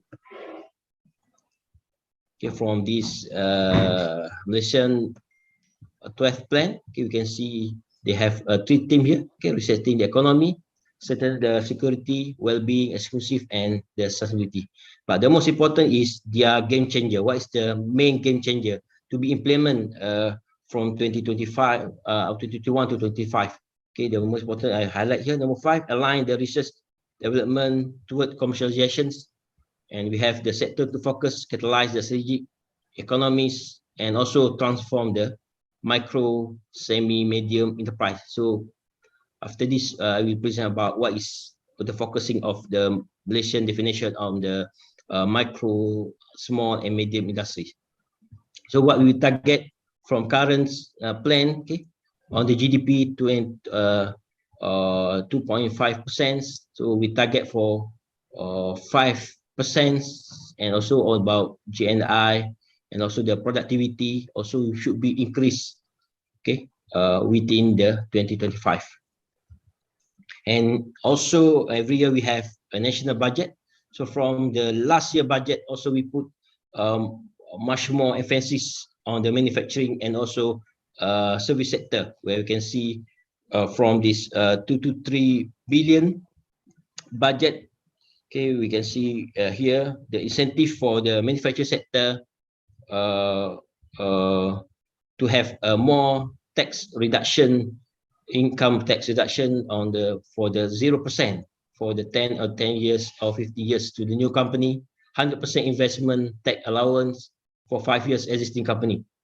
And besides also we decide to develop our own manufacturing of industrialized based building system, IBS system, where this one we have extend another 5 years. Their investment allowance 60% and qualifying the capital expenditure. And as supported the pharmaceutical manufactured product mainly for this COVID. So we have income tax rate of 10% for the first 10 years and 10% for subsequent 20 years. And also for this Malaysian budget also, okay, we can see what I highlight here on the blue box here. Okay, 1 billion special incentive for the high value added technology, 500 million for high tech funding, okay, 10 million for the maintaining industrial park. And also we have manufacturing pharmaceutical as presented before, okay, and 500 million allocation for entrepreneurship, okay, that will boost similar for the vaccination products there. And the last part, okay, we can see as our plan, okay, to recover or to prevent the impact, okay, mainly on the sustainable goal, okay, because this goal is already signed by almost all the country in Malaysia. Okay, we can have how to achieve this goal. Okay, we can have 70 goal here, and how our mapping with the Malaysia plan and also the Malaysia budget with we can see on the several pillar here. Okay, we have 6 pillar where the focusing on this manufacturing is on the enhance the inclusive development well-being, and also pursuing balanced regions, and last is strengthen the economy. Okay, we can see what we have spent. Okay, and this is about the micro, semi, and also small enterprise, where we can see from Malaysia's perspective, most of our industry are in the micro, which is here have the definition on the how much the manufacturing, about the sales turnover, and also the employee size of, and also the service and sector. So we can see most of it covered on the as a servicing sector, just 20% of the manufacturing. We should relate to this study. And from the manufacturing sector itself, you can see although Malaysia established as a oil and gas sector, however, instead of it, so we need to attract the investment destination with ASEAN country, and also we have inclination economy proven from the previous what we have on the electrical electronic manufacturing, R&D, biotech, photonic logistic. And also this pandemic trigger Malaysia government to make action mainly on the medicine, food, and also essential costs. And so this show that short-term and long-term opportunity for the manufacturing, especially for the medical and health, okay, and also the food beverage industry. So as you can see, our attractive government incentive, okay, based on the certain plan and also action aid by government. So we can have our tax incentive on the global trade center, 10% of the rate. So 5% of the public health incentive regulations. The second one on the manufacturing sector, almostly we can have a tax reductions on it, or the tax rate incentive to the system, and also for the bio nexus economy, mainly on the pharmaceutical product.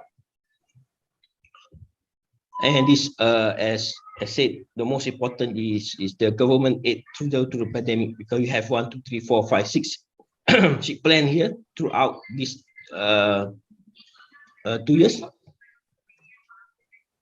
Mainly on the what highlight here, okay, on the SME, additional assistance. Second one is with subsidy, where the company can apply the subsidy to pay the workers. And this one on the 10 million on social impact matching grant. And this one can have a lot of aiding from the government regarding all the sectors, including the SME. In the right side, you can see the also on the discount on the electrical bill tariff, and also for the employee who continue to cut 5%. And last is allocation for the create new job for somebody who had lost a job. This also will improve, give impact to the our economy. So you can see what happened now in Malaysia, okay, compared to the other ASEAN country. Okay, we can see Malaysian higher than Indonesia, but you can see almost all our ASEAN country drop out the numbers of the COVID. And also in Malaysia, as I said before, okay, the most important is the vaccination. What you can have here, okay, for the adult and also adult 18, based on the population right now, for the first dose and second dose, okay, more than 70%. And also our system of the hospitality, okay, in a good condition, when if we expected we have fourth wave here. The most important is the recovery. So as a recovery data we can have from the government, okay, we can see here from this recovery data, okay, what happened before and after the aid from the government, where you can see the SME. If we compare in 2009, okay, almost before the pandemic, okay, compared to now, okay, more or less is more than 500 billion. And also for the export, okay, more than 100, even lower for the 2020. And for the same employments, also we can see the number, okay, almost similar. And you can see here on the before we get the aid and before the aid, you can see the first study, second study, where you can see the improvement of the company or the efficiency of company will be increased compared to the last 2020. Okay, similarly for the SME improvement, okay, another data to show that the change of the year compared to the last 2 years. Okay, in terms of sales value, in terms of number of employer, and also say wages, which is also more increase. And the most important is for this graph as impact from the digital ASEAN Digital Master Plan, also Malaysian Digital Plan. where you can see the digital economic impact, where from the MDEC, Malaysia Digital Economy Corporation, where it hit 20% growth due to the pandemic, and also moving toward, we have forward reskilling, upscaling, also the gig economy, which increase the economy, where you can see from this slide the growth of chemical in the May 2021, 25%, on the metal fabrication 50%, and others industry almost 70%. And for the export oriented driven for manufacturing, growth 25%, and 41% for the domestic. Aman aja. Yeah. On terus kan si Zoom-nya? Nggak apa-apa. Ya, udah tinggal 15. And then the manufacturing grew up, as you can see from the graph also here, where you can have the 26% in the second quarter, and the growth of the manufacturing and chemical 28%, and it relate to the this one on the transport equipment and manufacturing 41%. As you can see from this graph, if we compare from the COVID happened 2020 here, the drop on during the April here up to now they increase. So similarly for the pharmacy and also retail equipment and also for the manufacturing here, the growth rate will be increased. And the most important is you can see from this graph comparable from the last year and current with the Q2, which is increased almost for all sector for the manufacturing.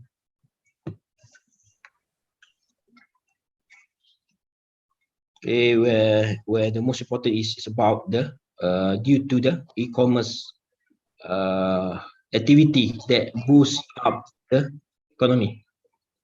And as you can see from this economic recovery, the GDP increased 60.1% of second quarter, and strong growth of the quarter on the 2020, and the quarter just GDP contract 2% from the 2.5%, and in terms of GDP, it rose 40%. So you can see from the graph itself, for the previous one, so up to now we can increase on it. And in terms of sustainable development goal, our achieving is almost in the good trends in terms of SDG index. You can see how much we spending from the previous one to the current one in each of the SDG from 1 to 20. This show to us that we can seem the right track on the growth of economy. And as a conclusions, also based on data of FDEC, we can have 20% of growth of economy that contribute to the recovery of COVID-19 pandemics. And also for the e-commerce, also the association can be see here, 267 billions from the manufacturing sectors itself, and then the manufacturing output based on the year growth 68%, and the most important is our GDP increase 16.1% in the second quarter of 2021, which constitutes the quarter of the construction. However, the growth strong based on the lower base record in the quarter 2020. I think based on that, I think that's all. Is our reference. Thank you. Thank you, Prof. Raslan, for your presentation. Prof.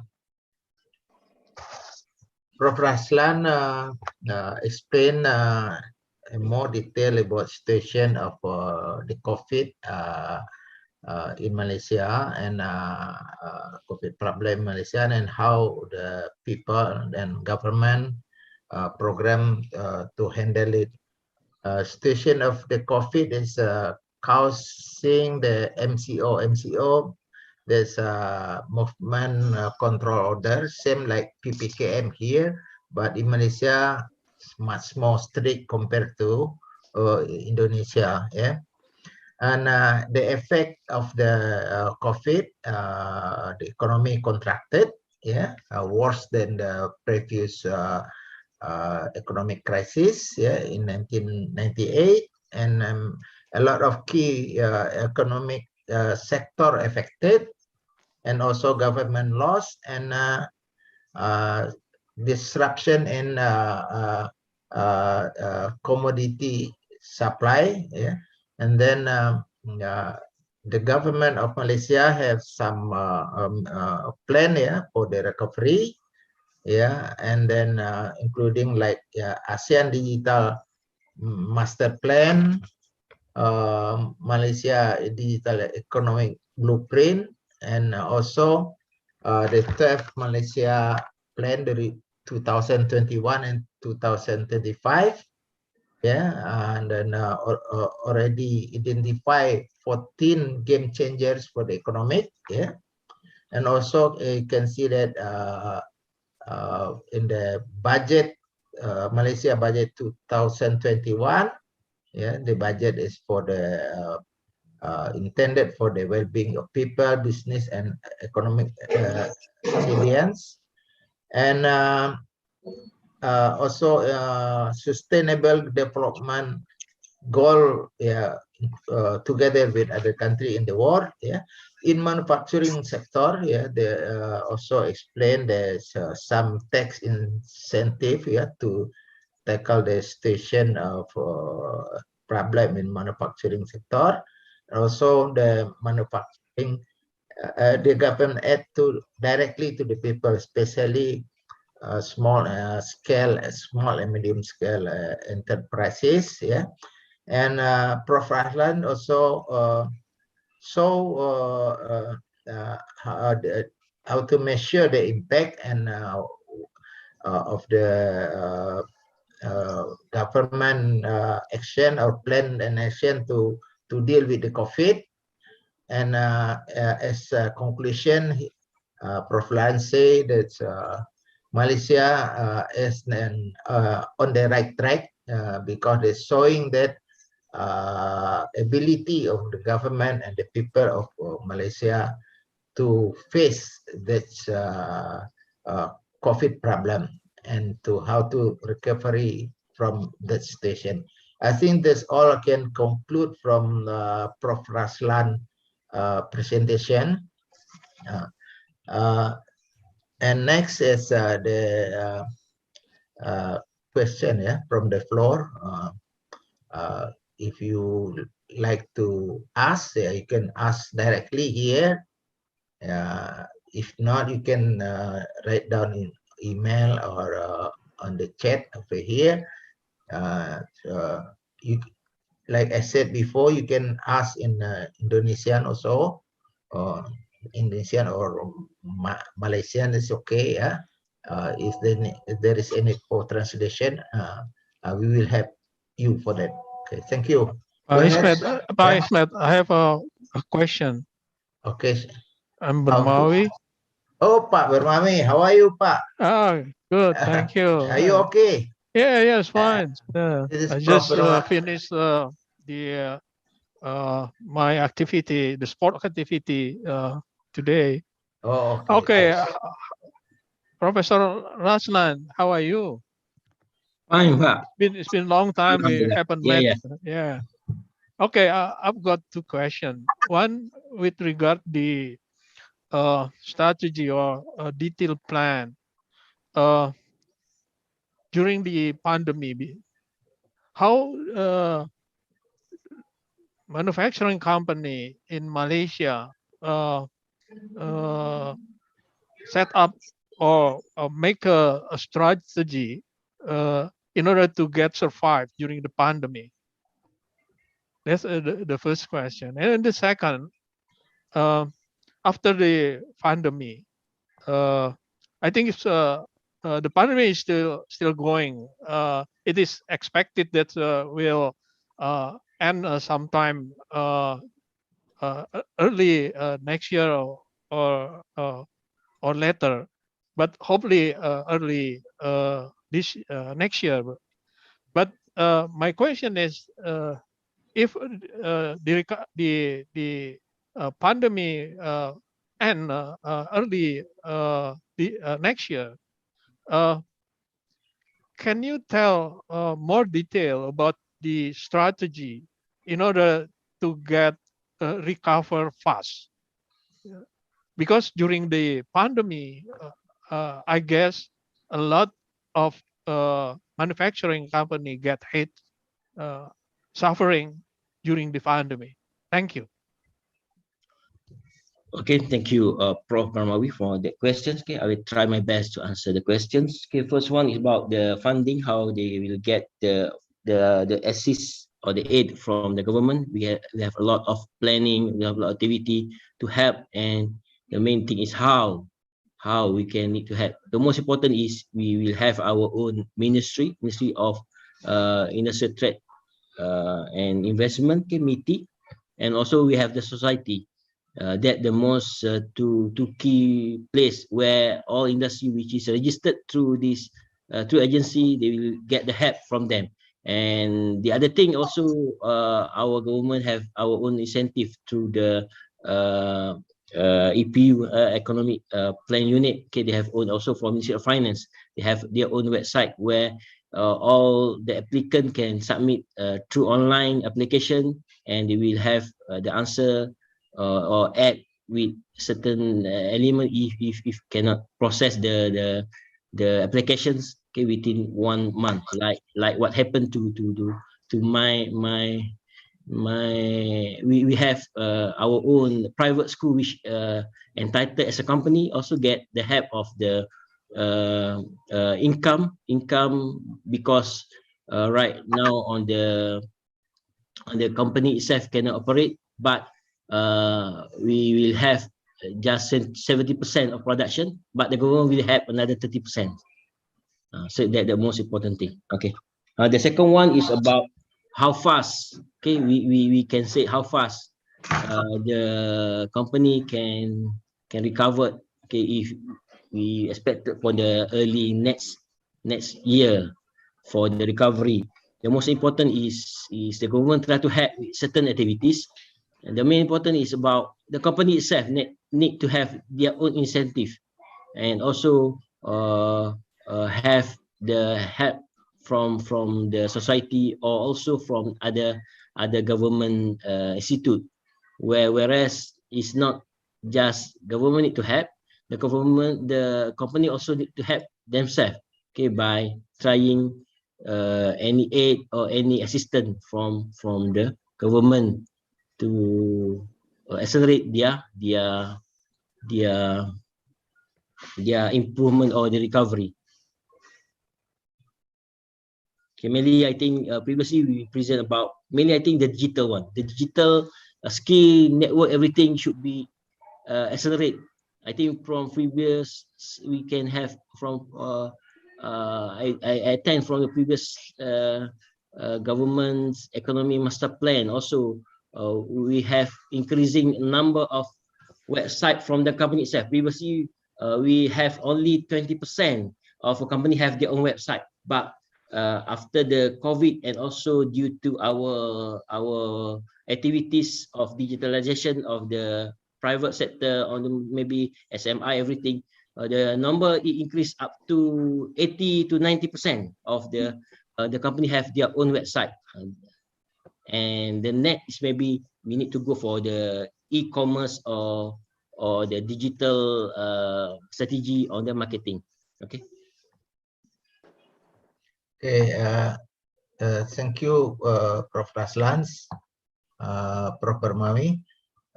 Is there any more question from the floor? Yeah. Go ahead. No more question. Yeah. Okay. It's no more question. I think you can send the question through email. Can I ask okay, another question? Okay. Ismail. Okay, go ahead, Prof. Okay. Yeah, about the how the company make a strategy in order to survive during the pandemic, because during the pandemic, not only the supply side get disrupted, but also the demand side, and also the company itself. How about the demand side? In order to the demand grow, does the government make some effort to stimulate the demand, or the association probably, or get involved in order to make the demand start to grow? Thank you. Thank you, Pak Bonglawi. Okay, the main, I think the main two things about this pandemic, about economy and about the health. How do we like to maintain both sides in terms of economic growth and also maintain the good health of the public. Okay, that's why in our planning of the government, I can say, which slide? Okay, the most important is about the vaccination program. You can see here, okay, the vaccination program is the main key. If we cannot properly achieve that target of 70% of have a second dose, so the government we did not open the economy, we did not open the movement interstate. That most important thing. Okay, that the most important thing that our government make, ensure that we have very fast accelerate on giving vaccine to our society based on this national COVID-19 immunity program PIC, which is a very excellent target within more or less we target on the November, but we can achieve on the August on the 75% of second dose. That most important thing. I think that the most important, because after we settle the vaccinations, so we can open the economy, and then it will increase the supply and demand on that one. Even now we can have some sort of problem due to higher demand but not supply, because for example in our chicken supply is not enough, because during the pandemic not high demand, most of the farmers they kill all the chick, because not enough demand, because they not enough money to give their food, so they kill. But now we have an impact on it, because right now already open the restaurant, the market, the demand, everything, the food supply also demand, but not enough supply for the chick. That's why our chicken price increase. And also beside that one, also previously we didn't have enough food for the chicken, because the main item for the food is the corn, which is exported. So how to make the food for the chicken enough, the price of the food also increase. That the thing happens now. Okay, yeah. Okay. Thank you very much. Okay, thanks, Prof. Raslan, also Prof. Bermami. Our last question is from Prof. Suci. Prof. Suci, please go ahead, Bu Suci. Hello, Prof. Okay. Well, thank you. Let me introduce myself. My name is Professor Dr. Dirga Insinyur Suci Ayudin Tias SAUCMSC. I would like to give you some question. For the first, in this program, I just want to I would like to asking about the data electronic private. In this program,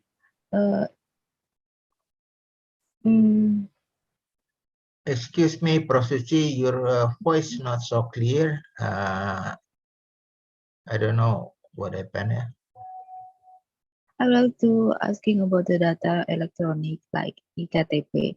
Is it possible for is it possible for we use in collaboration this organized and this collaboration in this program especially because in this is like institution establishment, but in for the second minute or year to year graduation, until now we didn't know about the data. Jadi that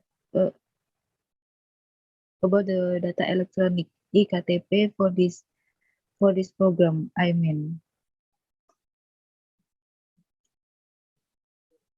mean, is it too dangerous or safety or no? I think for this data, because data is actually you can search directly from all bibliography I said. So it's not dangerous because it is open to the worldwide. Because it's not something private, because already published to the net, to the public, and also available through website.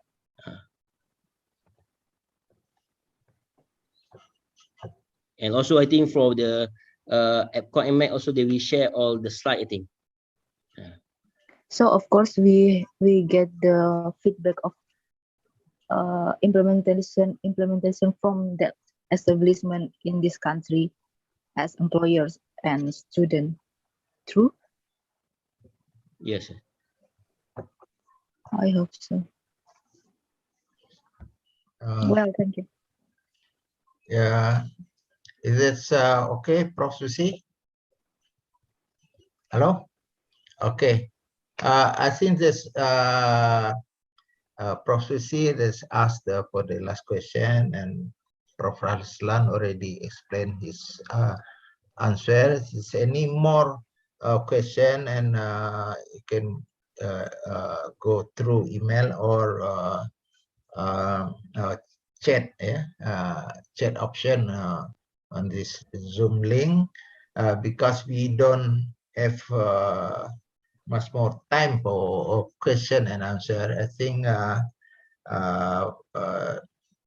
the session for Prof. Raslan is over, and thank you, Prof. Raslan, for your very good presentation about how the Malaysia handled the COVID-19. Please applause to Prof. Raslan. Okay, thank you. Okay, thank you, Prof. Maybe see you next time. Yeah. See you, Pak. Okay. Next presentation is from Prof. Pirayut Chansetikul from what is it? Faculty of Engineering, Katsetsar University, Bangkok. This excuse me. This title for his presentation is. Okay. Can you show me, please? On the Zoom. Okay. Associate Prof. Pirayut Chansetikul. Yes. I hope that I pronounce it correctly. Currently work as at Department of Industrial Engineering. Yeah. Katsetsar University in Thailand. I think Katsetsar is a big university in Thailand. He received his Doctor of Philosophy from Texas Tech University, in IE. I know very well Texas Tech. That's not too far from New Mexico State University, and my advisor was graduated from Texas Tech and Lubbock too. Is that Lubbock? Is that Prof. Pirayut? No? Yes, sir. Yes, Yes, sir. He does research in IE and appraisal research, computing in mathematics, natural science, engineering, and algorithm. And is some publication also. Please roll up, please. Hello? I need to share my screen. Oh, you share it. Okay, thank you. And But they don't allow me to share. I think okay. Okay. Is there any way that they can allow me to share the screen?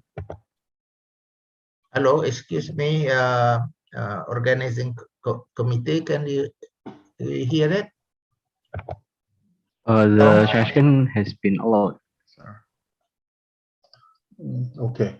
Is it okay now? Yeah, thank you. Okay. Can you see my screen now? Not yet. I'm waiting. Okay. Okay, Prof. Pirayu Chansetikul. Is that the correct pronunciation, Prof? Yeah, correctly, Oh, okay. Professor Thank you. Iskandar. Yeah, just worry if it's not the correct one. Will present to us the I'm problem here a little bit. Okay.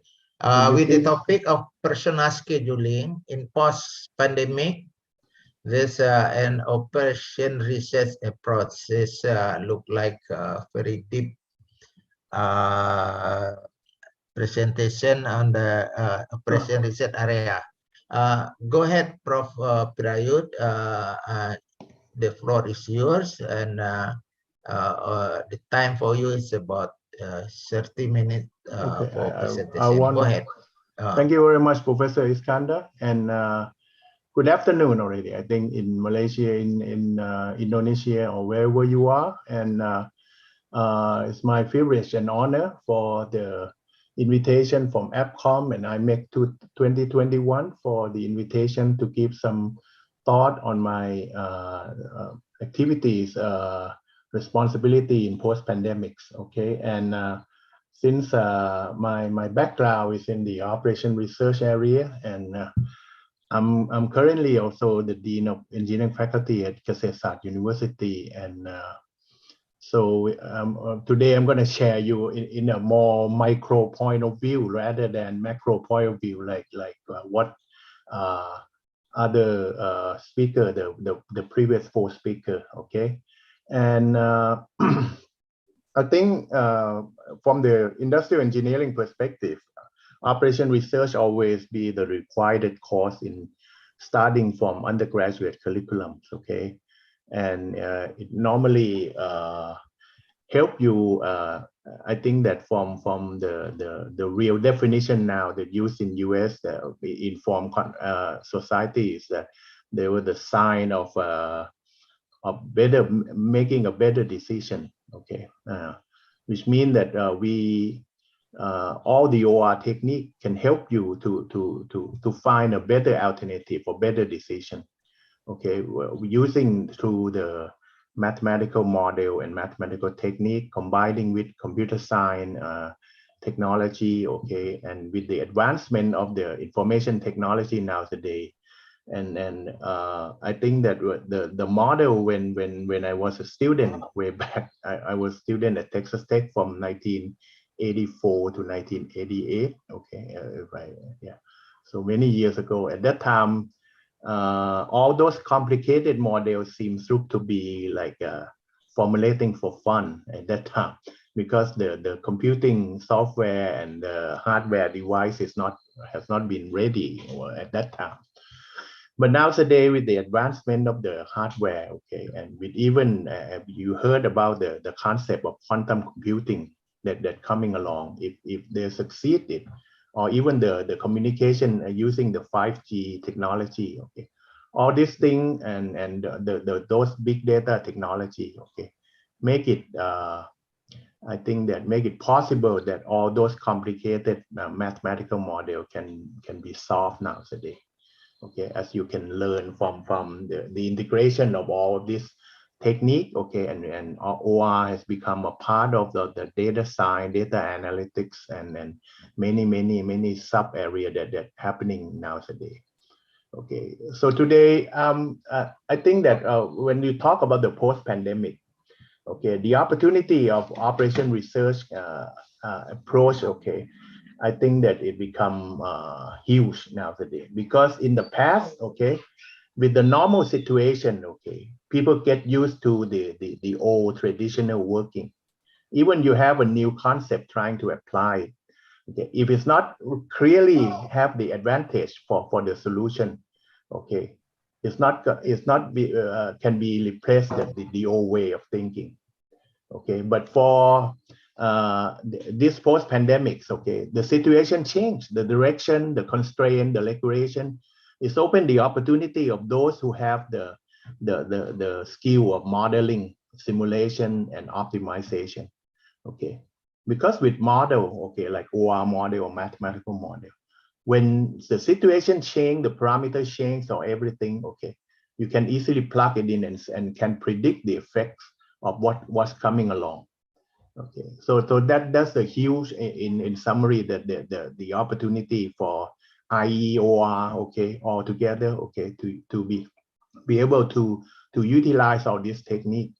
And you see the upcoming situation of the post-pandemics is that the inflation, I think that with the demand coming down for a long time, it's not going to go up immediately. Okay, so the efficiency issue become very important, the cost reduction, because you can't expect the economy of scale until the world is coming back to the normal way. Okay, that's even open the opportunity for the OR technique to do. Okay, so I'm going to share you briefly now about some example that I'm using on my current work, and it's as you have heard that the Thailand have just opened for transportation in and out just the 1st of February. Okay, and we don't know, because yesterday you heard about Omicron, right? The new virus that's just coming out. We still don't know the effect that's gonna come later. So I agree with the previous speaker that the post-pandemic is not clearly post already. The pandemic might be the third wave, the fifth wave, was the sixth wave coming. Okay.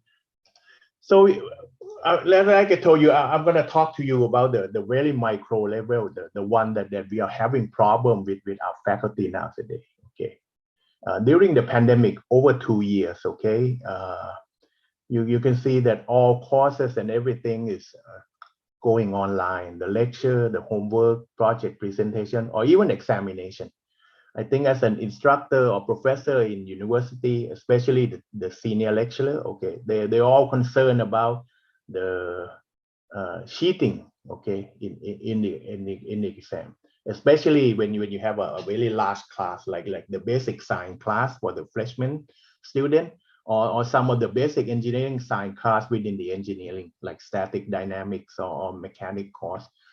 And we have found a lot of cheating because engineering professor also not also can follow up with technology, so they'll be able to find some way to trap the student, okay, to find, and I as an administrator have to follow up in the past 2 years. And in the first couple of semester that with the pandemic situation of COVID-19, we still didn't use the real university regulation, which was pretty strong, which means that not only you did the student get AF, they need to stay home for 1 semester or maybe the whole year. It depends on how seriously the cheating was.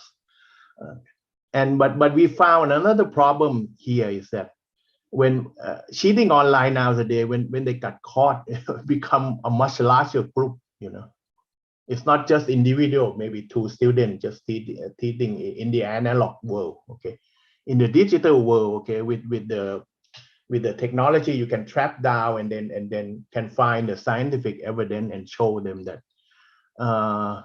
So this caused the problem that we the class examination, like I told you that in Thailand, we going back to the normal situation, start from November 1st. But the constraint of social distancing and also the control of the using the face mask and all of this, or even the measurement or the pre-test trial of ATK test still ineffective. Okay, and this type of problem are all, if you really look at it, it become an operation research problem also, because it's with the limited resources and more restricted constraint. Okay, how do you optimize your performance?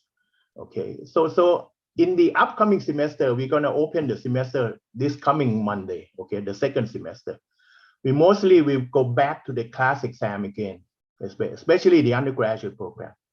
At Faculty of Engineering and Gesesat, we have more like maybe 4,000 students, okay, for undergraduate, 4,000 something, okay. Not actually 5,000, but the first 1,000 students belong to the freshman year, which was responsible by the central unit for organizing the exam. But within our faculty, we need to set up maybe around 4,000 students, okay, for the in-class exam. Okay, let's assume that each student, they need to take at least maybe 4 to 5 courses. So all together, okay, you can see that overall we need to schedule maybe more than 15,000, okay, for each student, okay, to take the exam. Okay, and with the more restrictive of social distancing constraint, it means that the usual way we organize, the usual way that my people just organize the year by year and semester by semester didn't work anymore, because one exam classroom is limited number of students. Okay, so we need more requirement, and sometimes, but the restriction of the time frame for taking the exam also have to be within 9 to 10 days. Okay, or either, and sometimes we need to add to 2 or 3 time slots per day. Okay, and this is also an operation research problem, as I told you. As the classic way for operation researcher is that we need to write the problem statement.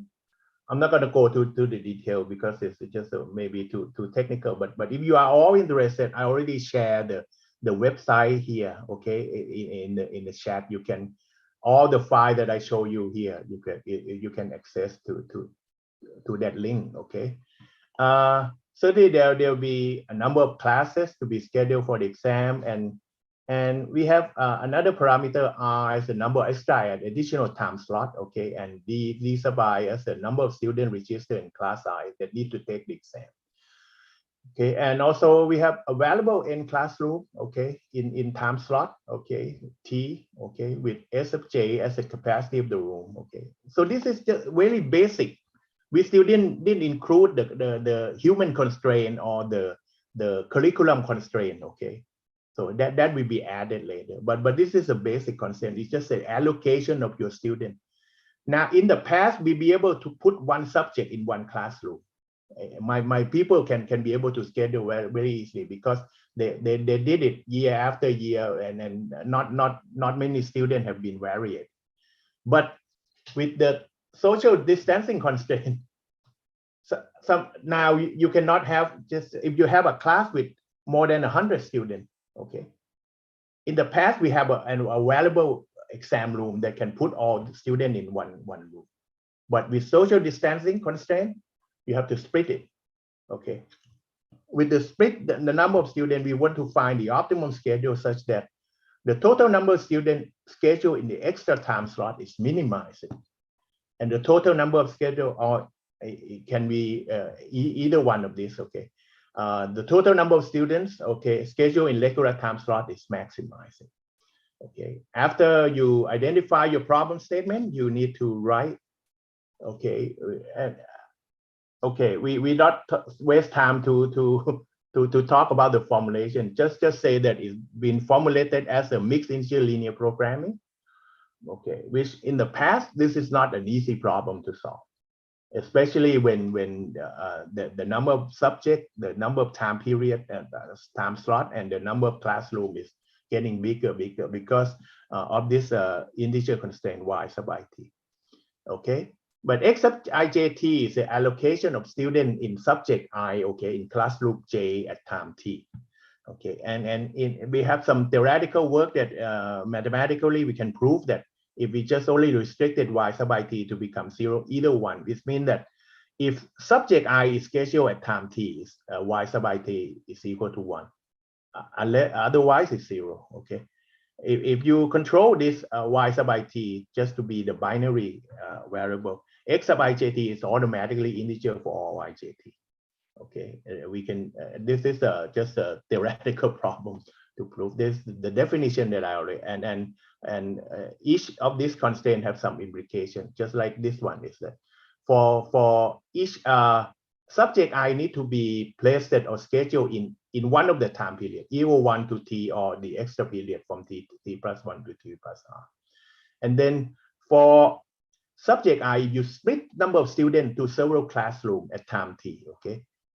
And all allocation need to be equal to the demand, but the demand is the number of student register, and the number of student register can be either d sub I or 0 if cost I is scheduled at time t. Okay, and the last one is from the supply side is that when you allocate your student, okay, from all courses, okay, at time t, okay, to classroom j, okay, it doesn't matter how many subjects you can have split or you can mix it up, have to be less than or equal to the capacity of that based on the social restriction one. Plus, actually, there will be more additional constraint here. We call this a prison constraint. Prison constraint is like you know that student took 4 or 5 courses. Okay, so they cannot take 2 courses at the same period. Okay, that's have to play around with the decision variable y sub I t. And also, sometimes if you have 2 or 3 time slots in a day, you don't want to place 2 exams for 1 student in 1 day. They will complain that, okay, how come I took, or you want to minimize the number of students that have this situation. If you, sometimes you cannot avoid it, because how do you know that? When you have model, when you run it, they will show you a no feasible solution. Okay, so this is an additional constraint 5. Okay, and thirdly, once you, in the past, like I told you before, it's very hard to optimize those models. But nowadays, okay, even for, if you don't want to invest any cost on your commercial software, you can, okay, once you have your, even now, I show you that I just use the Google Sheet. Okay, I have Google. We have, this is already the optimum one. Okay, the spreadsheet model, and you can use the open source, what we call the open solver, and you'll be able to identify optimal solution. But also, I think that in research point of view, you want to have some comparison between open source and commercial source. Okay, luckily, Kasetsart University have a university license of MATLAB, okay, that have optimization toolbox, when we can use the integer linear programming command here, okay, to run and compare the results. But also there are other platform, okay, that was very highly efficient to solve this problem, like Cplex, Gurobi, Lingo, WASBase, etc., etc. But if you, for the minimum investment, if you can run in open solver, it's okay. Okay, and I just like to show you one of this file. This is an example that I just random, but we haven't put out the real data yet, because the real data, the problem will be very big. Okay, and this one is only 50 subjects. Okay, each subject here. Okay, this is the amount of student. Okay, and okay, you start to sheet 1 first. Okay, sheet 1 is no precedent constraint, just a classical problem statement. This is the y sub ij. Okay, the assignment here, the column here. Okay, whether which class is assigned into. You can see that the first 2 subjects is assigned to day 1. Okay, that's why they have 1 here. This what they just generate the demand, the schedule that. Okay, you have 101 student here and 148 student here. And you say that for actually for each day, the total capacity is around 6,000. Okay, but the overall in this case, you have 7,644. Okay, so you know that this is the maximum value. It's already put everything there. But you can see that with the solver solution, there's some pitfall. So look at the rule number 6 on of the subject one. You place only one student in this subject to this room. That's not. But actually, if you manage it right, it's possible. But it doesn't look good. Okay, for maybe you need to assign more people that responsible in this subject, 3 people. But these people just only for one student. Okay, so it have to be rearranged by additional constraint. So when we go back to this one, that's what I mean, that this is just a basic start constraint. The additional constraint is right here. Okay, and we in our Google Sheet code, okay, in sheet 3, okay, here, okay, we add this precedent constraint here, but very easy one, just like the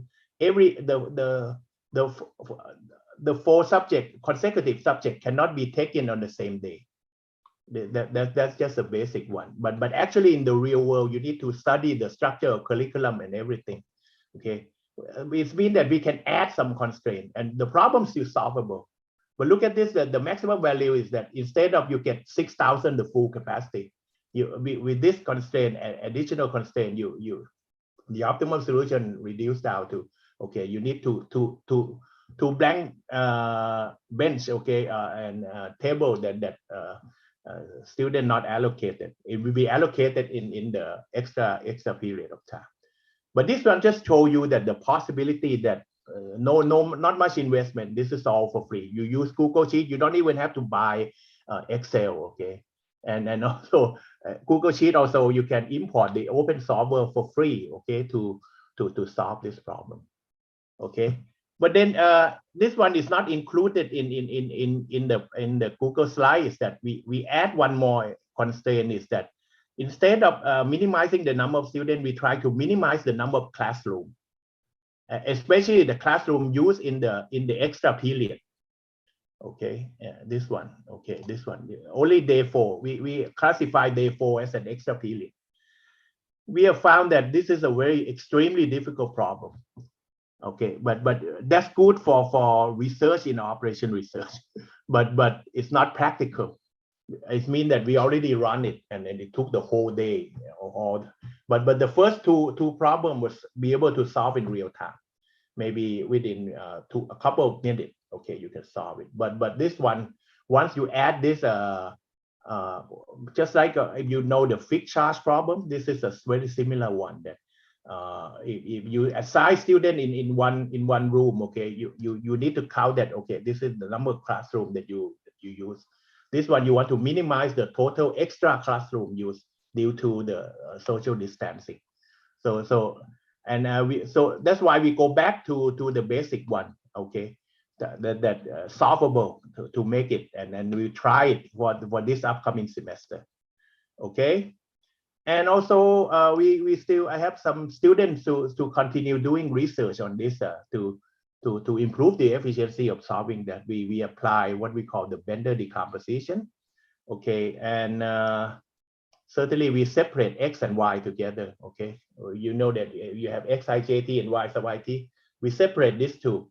Okay, but the key of this decomposition is that, okay, certainly the sub problem is much easier to solve, but the key problem is to solve not this one.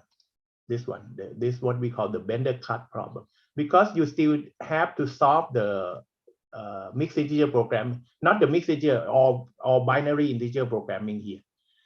So the efficiency rely on bottleneck on here, and we expect that it will be much easier than solving the whole model directly. Okay, so this one is in the process of research. Okay, and just like I told you that this is one operation problem within my faculty that I'm responsible. Okay, and we are facing the upcoming semester. We have to schedule the midterm and the final exam, okay, for almost 4,000 undergraduate students. Okay, and this is the model, the approach, and it's an opportunity, okay, to apply the IE technique. Why? Because the new situation, the new constraint happen post-pandemics, okay. And I know that there'll be a lot more problem, and even the sub-problem that all the 4 previous speakers have been talking about in more micro level, you will see that plenty of opportunity to apply this technique to solve it. Okay, I'm gonna be brief, not using too much time. Okay, and I know that it's quite late. Okay, I just put all information, data presentation from this drive, and also I already in the chat. Okay, I already post the link for if you all the file that I present to you. Okay, I open that if you want to, and if you want interested to talk to me. Okay, you can look at my name, okay, in English, okay. You can find my Facebook, and then if you use Messenger, okay, you can contact me by using Facebook Messenger. Okay, no problem. Okay, I'm gonna wrap up here. Okay, not wasting too much time. Okay, and if you have any question, feel free. Okay, Professor Iskandar, thank you very much.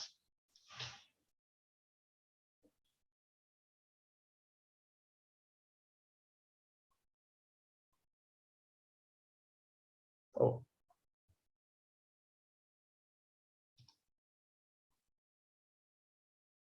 Excuse me, Dr. Iskandar, your microphone is still muted. Okay, this is okay now? Yeah, okay now. Okay, sorry. Thank you for your presentation on personal scheduling and post-pandemic using the operation reset approach. In your paper, there's really deep on operation reset on scheduling. Scheduling problem on I think especially on examination. Is it right, Prof? Hello? Yeah. Oh, okay. We know that the Thailand, same as other country in the world, facing the COVID-19 pandemic problem and causing the class cannot be offline, has to be online. But the problem for the online class is for the examination. Examination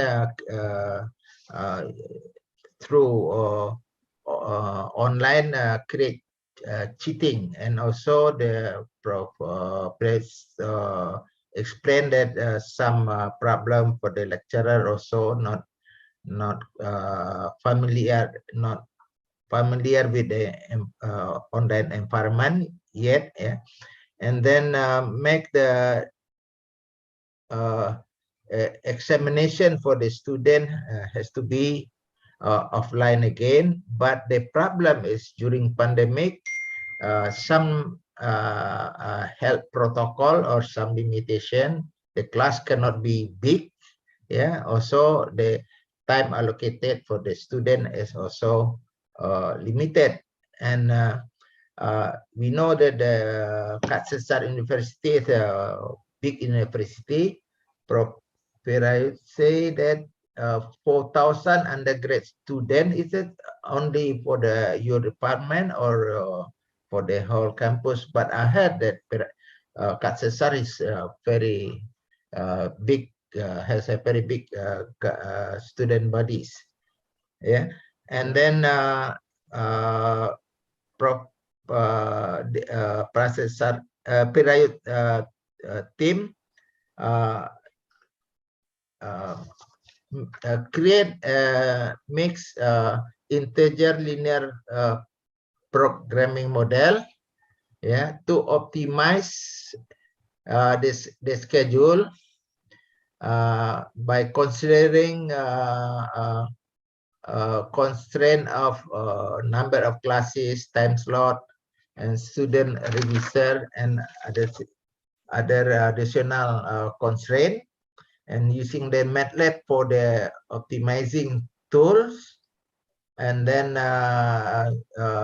show the result for the optimal result for the scheduling. I think that's a good one because especially for the university with a huge big student body, and then to make to start to do the offline examination for the student with the limited what is the constraint that limit the activity because of COVID. I think that's all I can say about that. Let's continue with the question from the floor. Anybody raise their hand? I cannot see here. Please, the organizing committee can help me. Anybody? Any question from the floor? No? So quiet. Lunchtime already. Look like so quiet. But we still have 151 participant left. Only few. I think Mr. Hussein raised his hand. Who that? Go ahead. Can Mr. I ask a question? Okay. Yes, sir. Yes, sir. Sure. Yeah. So regarding scheduling, is there any international student? If there are international student, there will be some different in time zones, right? So there are maybe some constraint regarding to time zone. How do you manage if there are some cases like there are some international students? So how's the exam will be held? Thank you. This is the offline exam. The student have to be on campus. Okay. And okay. So it's not the online exam that you can take it in any way. I mean that if student is already on campus, so we focus on that course. But what you say is that there's some group of students also. Suppose that we also offer the English class for some international student. Okay, and then we need to add, just like I told you in the model, that we need to utilize the decision variable y sub I t here. That if y sub I t equal to 1, if subject I is scheduled in at time t, this type of just like if you want to place the class within just only this period, you cannot use the other period. You need to say that okay, y sub I t in other period is maybe add some big suppose you have maximization or minimization in the objective function, you add the big M in the objective function to that decision variable. So it means that if you have all of those, once you have a model, if you have any additional constraint, you can add it up. Okay, by using the decision variable, add a new constraint, put it in the model. Okay, but with the MILP, sometimes you have to be aware that some of them is become the hard constraint that you cannot expect, and it causes a problem that the problem cannot be solved in real time. And that's another way out, is that we have to try to apply some heuristic procedure, or nowadays we normally like what we call the meta heuristic, like genetic algorithm, taboo search, or the ant colony, whatever they're using to come to like a hybrid approach to help solving that can be a research for technical term. Okay, but once you have a model, like I say, you can. It doesn't matter how many constraints you add it up. You just put the new constraint in the mathematical form to the model to run it first. If it doesn't come out, okay, we have to now we have to use knowledge a little bit to try to make it solvable. Okay. ขอบคุณ thank you very much sir Thank you. Okay, thank you. Is there any other question? Yeah. Please raise your hand. No more question? Maybe from lecturer who has specialized research in operation research and something like that. Maybe need to know about this model. No more question? Yeah. Okay. Prof. Pirayan, I just kind of curious a little bit about how complex these models. Yeah. You said you know that if the only few students, this complex is this model is not complex. Is that right? But the increasing the number of students, increasing the constraint for the classes, also increase the complexity of the models. Can you tell us about how complex this model in your university, sir? I think that when you talk about mixed integer linear programming, one way to measure the complexity is that how your number of decision variable, number of constraints grow. Okay.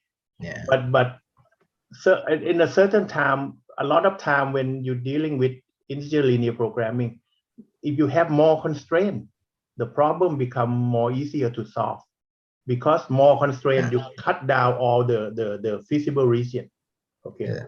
So that's what interesting about working on this area is that sometimes you never know, but you need to practice, run it, and then see the day to day until you see the pattern of something that show that indicate that okay, this type of problem is solved. Like I show you in the previous example that actually the first problem is in sheet 1 and sheet 3 in Google Slide. The problem in sheet 3 has a larger number of constraints. It adds the precedent constraint, but the total time consuming is not much different. Okay, even though the model is larger. But I think that the complexity will be the number of variables that restricted to be integer. In this case, is the number of integer is capital M times capital T. It means that how many subjects you have time, how many period, how many time slot that you need that available for you. Okay, this will, if you increase this, the problem will become more difficult. It take longer time, and in the worst case, it might take like you live in London all night and then it doesn't work. There are some examples that we have all that. And in terms of complexity, you have to go back to the computer science knowledge that they have a theory of complexity also. We all know that this problem later theoretically you can prove that it's what we call the class we call the NP the NP hard. It means that there might not be the current hardware that are available to solve this problem and verify optimality in real time. But it doesn't mean that this problem is not solvable. You can get the feasible solution in real time in practice. Okay, that's the I think that there was answer. I'm not sure that I answer all the point of view that Professor Iskander trying to ask or not. Okay, thank you. Okay, thank you, Prof. I think that's all for the whole presentation on the webinar series today. Yeah, and please upload for Thank you very much. Rayut for his very good presentation. Next, I think there's no more speaker for today. Yeah, already finished the session. I think I will return the floor to the organizing committee or to MC. Yeah, go ahead. Yeah. Thank you very much for the whole thing. Also, I'm sorry if there is something not proper when I speak in this webinar. Please forgive me. Okay, thank you. Assalamualaikum warahmatullahi wabarakatuh. Waalaikumsalam warahmatullahi wabarakatuh. Thank you so much for our second moderator, Dr. Ismail Iskandar. And also thank you so much for our second session speakers today, Associate Professor Muhammad Nizam Abdul Rahman, Professor Ahmad Razal Yusuf, and Associate Professor Dirayuth Chansetikul for the great session. Ladies and gentlemen, that's all for APCOMS-iMEC 2021 Post-Pandemic Recovery Industrial Engineering Perspective. Before closing the activity, please activate your camera for a joint documentation session for all participants. To the committee, please lead the photo session. All right, thank you.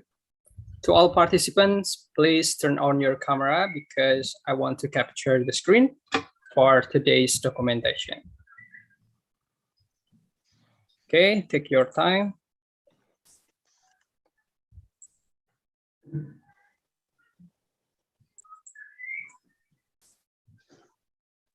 Once again, please, to all participants, turn on your camera because I want to capture the screen for today's documentation.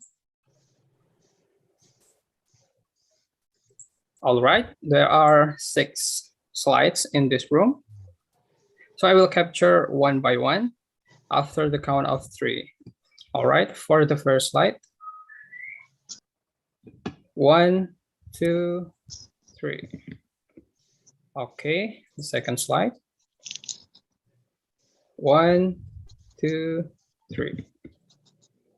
The third. 1, 2, 3. The fourth. 1, 2, 3. The fifth slide. 1, 2, 3. And then the last slide. 1, 2, 3. Okay, thank you for your cooperation. Now I return it to Master of Ceremony. Thank you, committee, for the session. Dear participants, don't forget to fill in the presence in the link that will be sent in the chat box. And on behalf of the team, we would like to thank the speakers for delivering an insightful sessions for us. And thank you to the moderators who lead today's keynote speech session. Also, we would like to thank all participants for taking time out of your schedules to be participated in this event from the beginning to present. It means the world for us. And finally, we apologize if there's any mistake that we might have made today. I am Rizky Ananda, and see you again very soon. Thank you. Good afternoon. Thank you very much. Terima kasih.